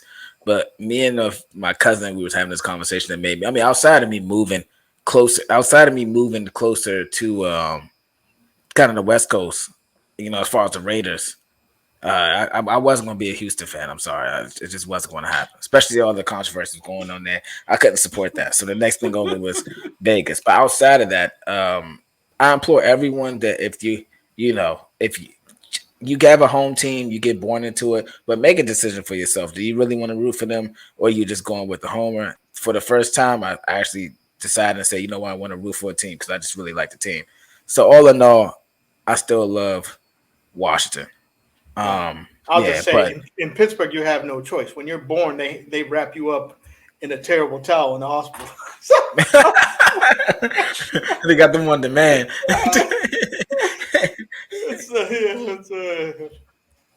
Yeah, see, I mean, that's how I was kind of raised. So, I still like them. But so with this Commander squad, so let's see who they brought in. So they brought in Carson Wentz. Obviously, we're gonna talk about him. Right. Brandon Sheriff is gone. I mean, he was a monster for you guys, a Pro Bowler. He's with the Jags now. Landon Collins is gone. Flowers is gone. Fitzpatrick is gone. They brought in Andrew Norwell, who's really good for the Jags. So they kind of swapped guys there. Yeah. Trey Turner from the Steelers is brought in. Cam Sims, they re-signed him. Let's see here. They paid McLaurin. McLaurin got paid. They did pay him. They just kind of re-signed a lot of guys. They didn't really make any big splash moves other than Carson Wentz. So, fellas, let's talk about Carson Wentz for a second. So, what do we really think? I know we've kind of been joking. Well, look, first thing you start, 3rd team in 3 years. Yeah, I mean he's a bridge quarterback. I mean, how often? I mean, he's paid like a franchise quarterback. He's paid like a top 10 player in the league. That's what he's paid like. No, that's what the money say. That's what the money say. I mean, he's not living. He's not even. He's probably the worst. Well, no, I'm not gonna say. But I mean, for me, I look at it like this, Washington fans. If he was not great with the Colts, because I know a lot of Colts fans. My boy D is a Colts fan. He's so happy, because he has the luxury of having the great Matt Ryan Hall of Famer behind the great Matt Ryan. Bro, if you cannot do well with the Colts, we have probably the best. If you don't say they have the best O-line in the league, they're top 3 O-lines. Correct. Top running back. If you can't do well with the Colts and your old head coach, what makes you think you're going to go to Washington, a team with Daniel Snyder, that you got a raggedy-ass stadium, people fall on top of you? Yes, that's a real thing, y'all. That's a real thing. He's not joking. You got shit like that going on. You see the Eagles coach using that as an example of Jalen Hurts' poise. He's like, because he got the late hit in the game, and he just bounced back and went to the next play. He's like, I got no concerns with Jalen. You got the building falling apart right in front of him. people falling out the stands in Washington, the stadium falling apart. And he was calm, cool, collected, picking people up and didn't phase them at all. He's like, I ain't got no worries with Jalen. I wouldn't worry about Jalen either. Nah, He gonna come back and this nigga, he sued y'all. He sued the team. Y'all supposed to come back when he come to watch. Y'all better fuck Jalen Hurts up because he sued y'all niggas for niggas falling on top of him. And if y'all lose at home to the Eagles, bro, he got an extra check. That's a smart man. He does good business. See, this is why I knew I liked Hurts. See, Raiders, I was rooting for us to draft him, but he didn't make it to us in time. Well, y'all got a car though. Yeah, we got a car. I mean, at the time, you know. Oh yeah. Yeah. You know, at the time I was like, man, it's hard to groom, but yeah. But I'm gonna put it like this. I'm looking at the roster: Carson Wentz, Heineke, and Howe. And we already had a conversation about Heineke. How we some people thought he was better. Howe played okay. Howe did play. Not for 1,645 yards. And Carson Wentz actually didn't have a bad game. 10 for 13, 74 yards. No, that's deceiving. I mean, if you watch that is right deceiving. That is deceiving. That is deceiving. I didn't see it. I ain't even gonna lie to you. I'm just looking at numbers. I'm looking at stats. 74 yards, not bad for 10 to 13. Nah, you know 3-yard pass and a 40-yard run. Of course, yeah. That's what happened. Okay, all right. Thanks for clearing it up, baby. Thanks for clearing it up. But if you watch the game, he said 3-yard pass, 40-yard run. Did not watch it. I ain't even gonna hold you. I didn't go back to the replays, nothing like that. But I will say this though. Numbers can be deceiving. If you just look at the numbers and then fuck them numbers. Numbers gonna get you. Them numbers get me fucked up. Nah, but I will say this though. But as far as, and I say this because I only say this because Colts Ty was injured for like a decent amount of that season when Carson Wentz was there. But like wide receiver wise, Samuel McLaurin, that's a solid 1 and 2. Yeah, but Samuel, that's pretty good. He's often injured, so he is pretty often. He is also made out of tissue as well, not glass, tissue, y'all. As soon as it's wet, he's splitting. But as long as he's in there, I like it. I like it. So as far as like wide receiver and stuff like that, and I think that Carson Wentz, and also if I'm not mistaken, Carson Wentz, I don't know if it was a turnover thing, but he had a pretty solid season. But when I was looking at him play last year, he just never could finish, that's what matters. So I don't know. I think they just don't do too much. I will always appreciate him for week 17. Week 17? Oh, the loser. Lord. Yeah, that's your buddy. Yeah, that's wild. Steelers in the playoff. How do you lose? They kept showing. I didn't watch the game. Jacksonville needed to lose to improve their draft pick, and he still could beat. He was throwing picks all. He like, you get one. Yeah, that shit is gonna happen this season. I'll say this for Carson Wentz, man. Bro, the Colts have one of the best offensive lines. They do. League. A quarterback. One thing you don't want to face is pressure. And, bro, you got the best offensive lineman in the league in Quentin Nelson, Big Q. And, bro, some people say the best running back in Jonathan Taylor. I love Jonathan, but, bro, King Henry. I'm sorry. Henry is lifting grown men up. I'm sorry. Nah. Yeah. I can't do that. But, Taylor is second, though. I'll give it that he's to you. He's legitimate second. You legit second, for sure. But Carson Wentz, man, he's trash. I mean, I listen to the local radio here and stuff like this. They be hyping. They be trying to get y'all to go to these games. They want y'all to go spend your money. Y'all it's sad. Damn stupid with your season tickets and shit like that. I get it. I mean, if you got the money, go ahead and go spend it and stuff. I don't. Maybe for like, the atmosphere and shit like that. But one thing they got no atmosphere. I was trying to give them some hope. Oh, God damn. They don't. Man, it ain't shit out there.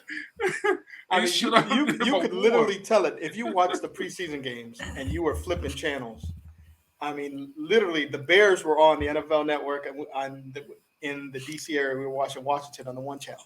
The Bears had a sold-out stadium, partying, going crazy, and Washington looked like there was 2,000 people in the stands. It's like a WNBA game. Look like watching the Mystics or some shit.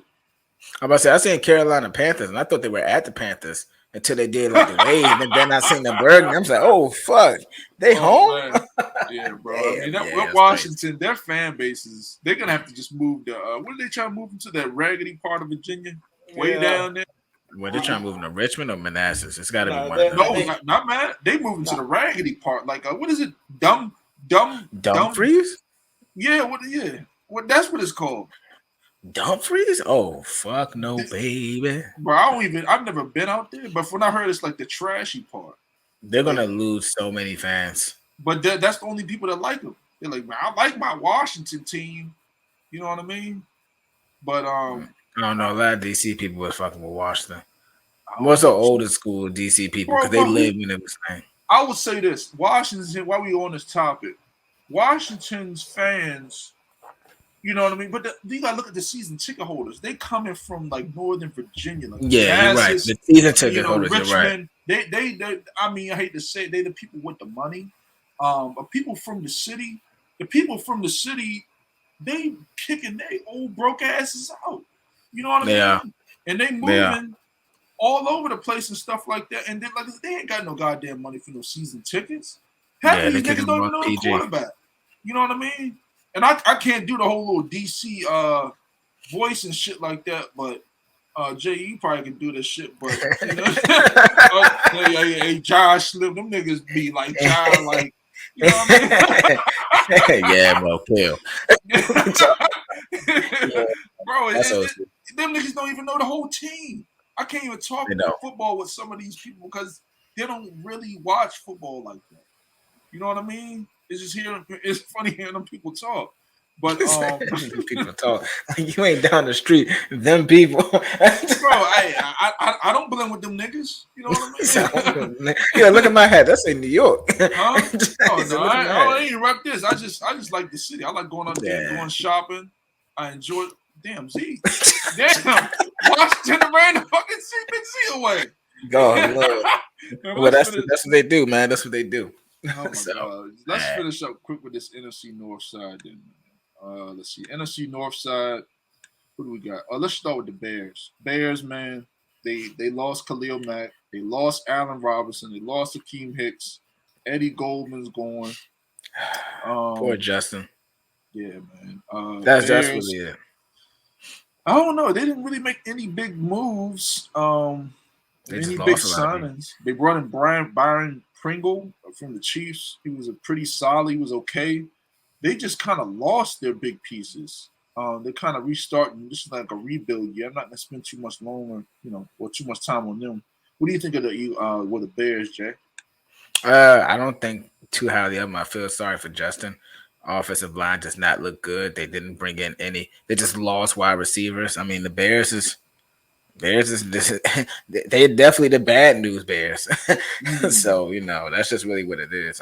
I'm not checking for them. Probably whatever you're gonna say, I'm probably gonna go under. To be honest with you. Oh shit, my bad. We didn't even do the win-loss total for Washington. Let's go back. They so trash. I forgot the win-loss total. Washington, the Commanders, 7.5. What do we think, fellas? 7.5. Under. 7.5. What did they do last year? What did they do 7. last year? It was a solid 7. Now they got them. Carson Wentz gives them a half a game. I give it over. Okay. Oh my God. I don't see it. With Tyler, they got that with Tyler, I see that. Because I hate to say it, no matter what, when I look at the quarterbacks, as much as Carson Wentz is not good, he's better than Tyler. The only thing that saves them is that they play the Giants twice. Yeah, the Giants are even worse. The Giants are worse. So the Giants is worse.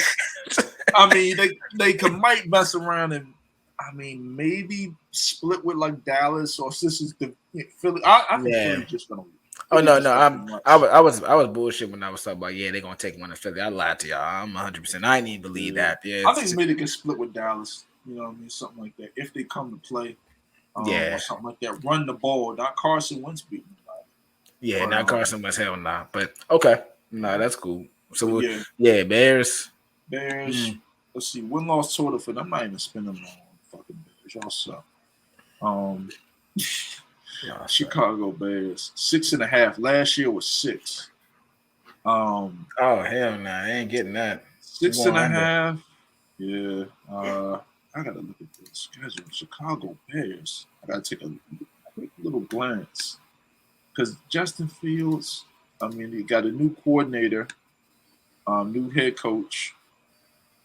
Um, Chicago with the 6.5 division. They got a tough schedule. I Yeah. don't see it. I'm looking. Week 1, they play the Chiefs. Lost. Seattle, they probably could win. They're supposed to win. Cleveland, 49ers. At Seattle? No. Nah, Drew Lock come back. Drew Lock was looking alright. So. Oh, that's preseason. My bad. The regular season, week 1, they play the Niners. Oh, boy, they getting cooked. They play Houston week 3. The Giants. Oh, they got 2 games that they winnable. Houston and the Giants. They play Washington, Minnesota, New England, Detroit, the Jets. Oh man, okay. They play Detroit. Well, I don't know. That's close. I say like a solid 6. So I say under. Yeah, I don't see it because if Roquan Smith don't play, if he holds out, that's another distraction. They're gonna probably trade him. They're gonna trade him for like a draft pick, like a 2nd or 3rd round pick. Or they can have Devin Bush. They don't want him, man. Bush. I bet you, they don't want him. I got a trade for him. The nigga had Devin Bush and a 7th round pick. Man, you that's fine. Fantasy world, bro. You know fantasy. That's just like Devin Bush is a nobody. This is like a Damn. bag of chips. But no, he's cheap. They don't want to pay him, so we'll just give him Bush, and then they'll rather start a rookie over him. They don't need him. He makes your team worse, not better. Yo, bet you will. I'm going off. You talking about me? I'm just saying, man. Let's move on. So, Green Bay Packers. Interesting, man. So the Packers without Devontae Adams. They lost Zadarius Smith to the Vikings in division. Devontae Adams is gone. We just talked about that. Billy Turner, the right tackle, is going to the Broncos. Sammy Watkins, they brought him in. Let's see. Oh, I didn't know. That's all right. Yeah, they brought in Aaron Rodgers. Let's see here. Devontae Campbell re-signed him. They really didn't do too much, to be honest. Packers did. So I guess what do we think about the Packers, man? As far as this upcoming with him without Adams, I mean the way Aaron kind of targeted Adams, I don't see them really making no moves, to be honest. I'm sorry. I'm about to say, but who's their wide receiver again? I forgot. There's somebody's homegrown in it that I like too, but I forgot who it was. They drafted a rookie who's been getting a lot of hype of a 4th round pick. Yeah, I heard he's been nice too. I've been hearing he's nice. So I don't know. Green Bay, man, it's 10. They're having at 10.5. Last year was like 13 or something. They're gonna be in. I just don't see it, man. I mean, their division is what's gonna help them. The Vikings are supposed to really take over this year. The Vikings are really supposed to be legit when we get to them this year, especially with the offensive coordinator. Yeah, and I heard he's right to like Kirk Cousins' hip, right? Too. Like I've seen the reports, like they trying to really make it work. Even though I don't believe in cousins, yeah, I barely believe in brothers and sisters. I believe in Delvin Cook, but yeah. I mean, if he can stay healthy, but like you said, I'm sorry, we get to that. I know what you mean. I mean, I'll say this: the only thing with this 10.5, I'll say over because you're playing the Lions twice. He owns the Lions. The Lions suck. I know they're on Hard Knocks. I don't care. I'm just saying, dog. Fair. I can't be mad at it. Who else is in that division? The Vikings, they could maybe split with them, or maybe the Vikings might sweep them. Who's the other team in that division? That division sucks so bad. Lions. Lions. I said the Lions. So we got Green Bay. Oh, the Bears. Vikings, Lions, and the Bears. Bro, so you got the Lions and Bears. They suck. So that's 4 easy wins. Didn't the Lions play Green Bay Packers pretty good last year, if I'm not mistaken? Towards the end of the year? They did. Yeah, so that may be some division shit. So I wouldn't be surprised. Yeah, that could happen. I wouldn't be surprised. They could split. Not no sweep, of course, but they could split. Yeah. What y'all think with this 10.5, man? I'm gonna go over. I'm gonna still go over. Bears are just too bad. There's such an easy 2 wins. So what if you take the 10.5 and then give them 8? Like that's very much so foreseeable. You know what I'm saying? Like, yeah, Bears awful. Yeah. Come So pay what me. you got, man? He said, "Come pay me." What you got with this 10.5, bro? That's a lot. I mean, It is. It is. That's why you heard me, Z. I had to do subtraction. I had to do some math because convince myself. I got no. I don't see 10. I don't see 11 wins. No way. There's no way. I'll take under. I do see them stopping right at 10 too. You know what I'm saying? So it's hard for me to say, but they split with lives. 2 unders and an over. So I mean, like I said, it's just they don't have Adams. That was his only target. We really gonna see some people. Man, we got Tunyon, bro. Adams was double and triple covered. They got Sammy Watkins, Randall Cobb, old, and then they got 2 rookies, Christian Watson and Romeo Dobbs. And they lost Billy Turner, their right tackle, and their left tackle. What's the dude? The Pro Bowl dude, Bakhtiari, still kind of banged up. Yeah. So, I mean, I don't know, Packers fans. It's just like I don't know. You know, your defense is solid. We know we ain't seen nothing but your defense is solidified. That's why about Allen. Allen is the receiver. I said that I think it's going to be. This has been pretty solid. Who's that? Allen. What is his name? Lazard. Lazard. Allen Lazard. Yeah. I mean, the guy who's been shining has been the rookie. What's his name? Romeo Dobbs. Romeo Dobbs been shining. I know. I heard about him too. I was reading a report about him, but I think Allen does well though. Honestly. Nevada. Yeah. Nevada, as they say. When you go out west, you don't want to. The East Coast folks say Nevada. If you meet somebody from Vegas, Nevada. Why they do say Nevada. Nevada. Like, that sounds like me when I was in New Orleans. They're like New Orleans. I'm like, oh, okay. My bad. Last team on the schedule, fellas, so is the Vikings, man. So Vikings, they did a lot of reshuffling. They still got Kurt, man. They brought in Zadarius Smith from the Packers, who's a Pro Bowl edge rusher. They still got Thielen, Anthony Barr is going. They still got Michael Pierce, who's a really good D tackle. You disrespectful. What? How dare you ain't say my boy Justin? He should have been the first name. You talking some Adam Thielen. Look, it should have been Justin Jefferson the first one you should have said. I just said he resigned him. Nah. You did Let's talk about it then. Let's talk about it then, bro.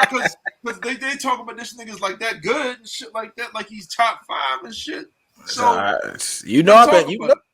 been backing Justin as soon as he got him. I know you have.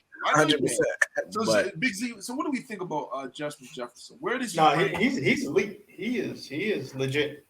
So he's like, so let's just say so like Stephen Diggs. So he's like on that level. No, I'm saying top 10. I say he fall. Is he better than Hill? Top 5. Is he better than Hill? Some people say like he's better than Hill. I think he's better than Hill. I do think he's better than Hill. I think the only thing that Hill got on him is absolutely just speed, but hands, routes, all Jefferson. 100%. He's legit. He's good. I mean, is he better than Jamar Chase, his old teammate? that's the one. That's a comparison right there. I'm gonna say this about these guys, and y'all gonna be like, yo. And I give these dudes respect. Makes the brim of that hat when he do this. Because this shit be pissing me off, dog. I was at the gym the other day. He was kind of just talking in the sauna. He was a dude, he kind of bought into the hype. Oh yeah, these dudes is, you know what I mean? They nice with it. Justin Jefferson and Jamar Chase. I'm gonna say this one time. The Bengals, Joe Burrow, we didn't have Steve Whiteshaw. Joe Burrow is legit, right? He's already got chemistry. Also, the Bengals, people were sleeping heavily on the other. He's not going against the number 1 corners, dog. He was a rookie. People slept on him. So there was like, okay, we know Taj Boyd is nice. Yeah, we know T. Higgins is nice, nigga. This little Jamar Chase nigga, he's okay. He's had a few games. We not gonna really worry about him. And the nigga went off. I'm telling you, we got tape on you now, brother. And I've been saying this for you. It always happens. That was his rookie year, right? Yeah. Brother, let's see what you do this year when you face the number 1 corner. When we really they were not studying you, my friend. They were not studying you. I'm telling you, NFL film room's like, all right, let's turn on the tape. Oh, we know we're gonna do this. They're gonna know, bro. I'm telling you, they were studying Taj Boyd and T. Higgins. Now you're the man. It's the same thing. I'm not saying he's like my man Z's. What's the dude, the receiver, Juju, when he thought he was really a number one? Yeah, bro, step out on this island when you face the number one corner every time. People know your tendencies and stuff like that. This shit was laughable, right? Now let's see that now. Same thing with Jefferson, brother. Adam Thielen is still really, really, really nice. You gotta almost double team him. Bro, and Dalvin Cook in the backfield. Yeah, you got Dalvin has been injured for a lot of Justin Jefferson tenure, so it really has. You tripping now, dog. No, I mean I'm not. I'm not saying that in general because the only reason I know is because that motherfucking Cook got injured in my fantasy league. Oh, okay. Yeah, I got beef. I draft my free game for you fantasy users is you draft 2 running backs in the beginning because they go crazy. Quarterbacks can go crazy at any given time, and Cook was one of them, and he fucked me. No homo. Bro, you're a girl. You gotta say no homo. You never know who's listening. We know. You know. I say this. I get a little off topic, bro, because we bring it back. I can't watch TV no more, bro. I used to like the show. What's the little show? What's the show called? I used to watch it sometimes. P Valley. Bro, you're crazy. That shit is gay as hell. This season, man, I can't even watch TV no more, man. That shit is sickening as hell. I used to tune in every once in a while. Like, bro, I'm sorry now, man. That show is too fucking much. I'm happy my show's back on. Rising or Raising Canaan? First EP like that. Shit, you know what I mean? I need some shit like that. Not some little fag shit, man. I mean, if you're a fag, that's cool. But I'm saying, bro, I can't watch it. You a fag? That's cool. That's already an offensive thing. That's on you. That's on you, brother. But for me, the way I move, that shit makes me sick. I can't watch it. I can't. I get it. You know what I mean? I can't stomach it either sometimes. So yeah, but like I said, I used to kind of just watch the little P Valley show, and then the shit just got really crazy this season. Y'all need to stop it, man. Y'all need to stop it with this shit, man. I heard season finale though too, but yeah. So it'll be over after this. I mean, even the I don't want to bring it up. Okay, yeah, we're a sports podcast. Yeah, but yeah, don't watch that shit. Don't watch that shit. Don't watch that shit. Repeat it. Don't watch that shit. Oh man. But anyway, with the Vikings, man, like I said, with Justin Jefferson, I'm just like, I'm not saying that he's not nice, but brother, when people know for a fact. This is what his second year or third year, or second? I believe it's his third year. Okay, so this is gonna be his third year, but you are still behind. Like you put up some numbers, I get it, but I'm just saying when you're the number one guy, it's different. When you're Diggs, when you're somebody, that's why I don't disrespect some of these guys. You know what I mean? Because they're like, yo. This thing is facing number 2 and number 3 corners. Of course, I can do this shit too. But people are gonna sit there and say, "Oh, look what Chase did to Ramsey in the Super Bowl, bro." Okay, things like that happen. He spiced him though, bro.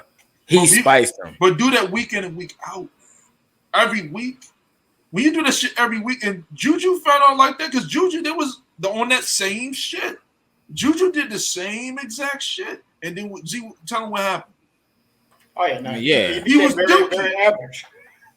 Look, man, below average. She was average at best. Oh, hold on. So let's just be honest. Hold on, let's talk about it. When Steelers get a wide receiver, they know how to pick them. But they also do very well. Next man up. Every year, Deontay Johnson.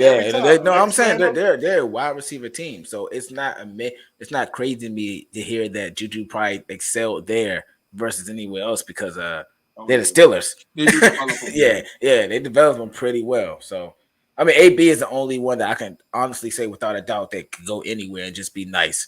That was just a good pick. When he came to Pittsburgh, he was a 6th round pick.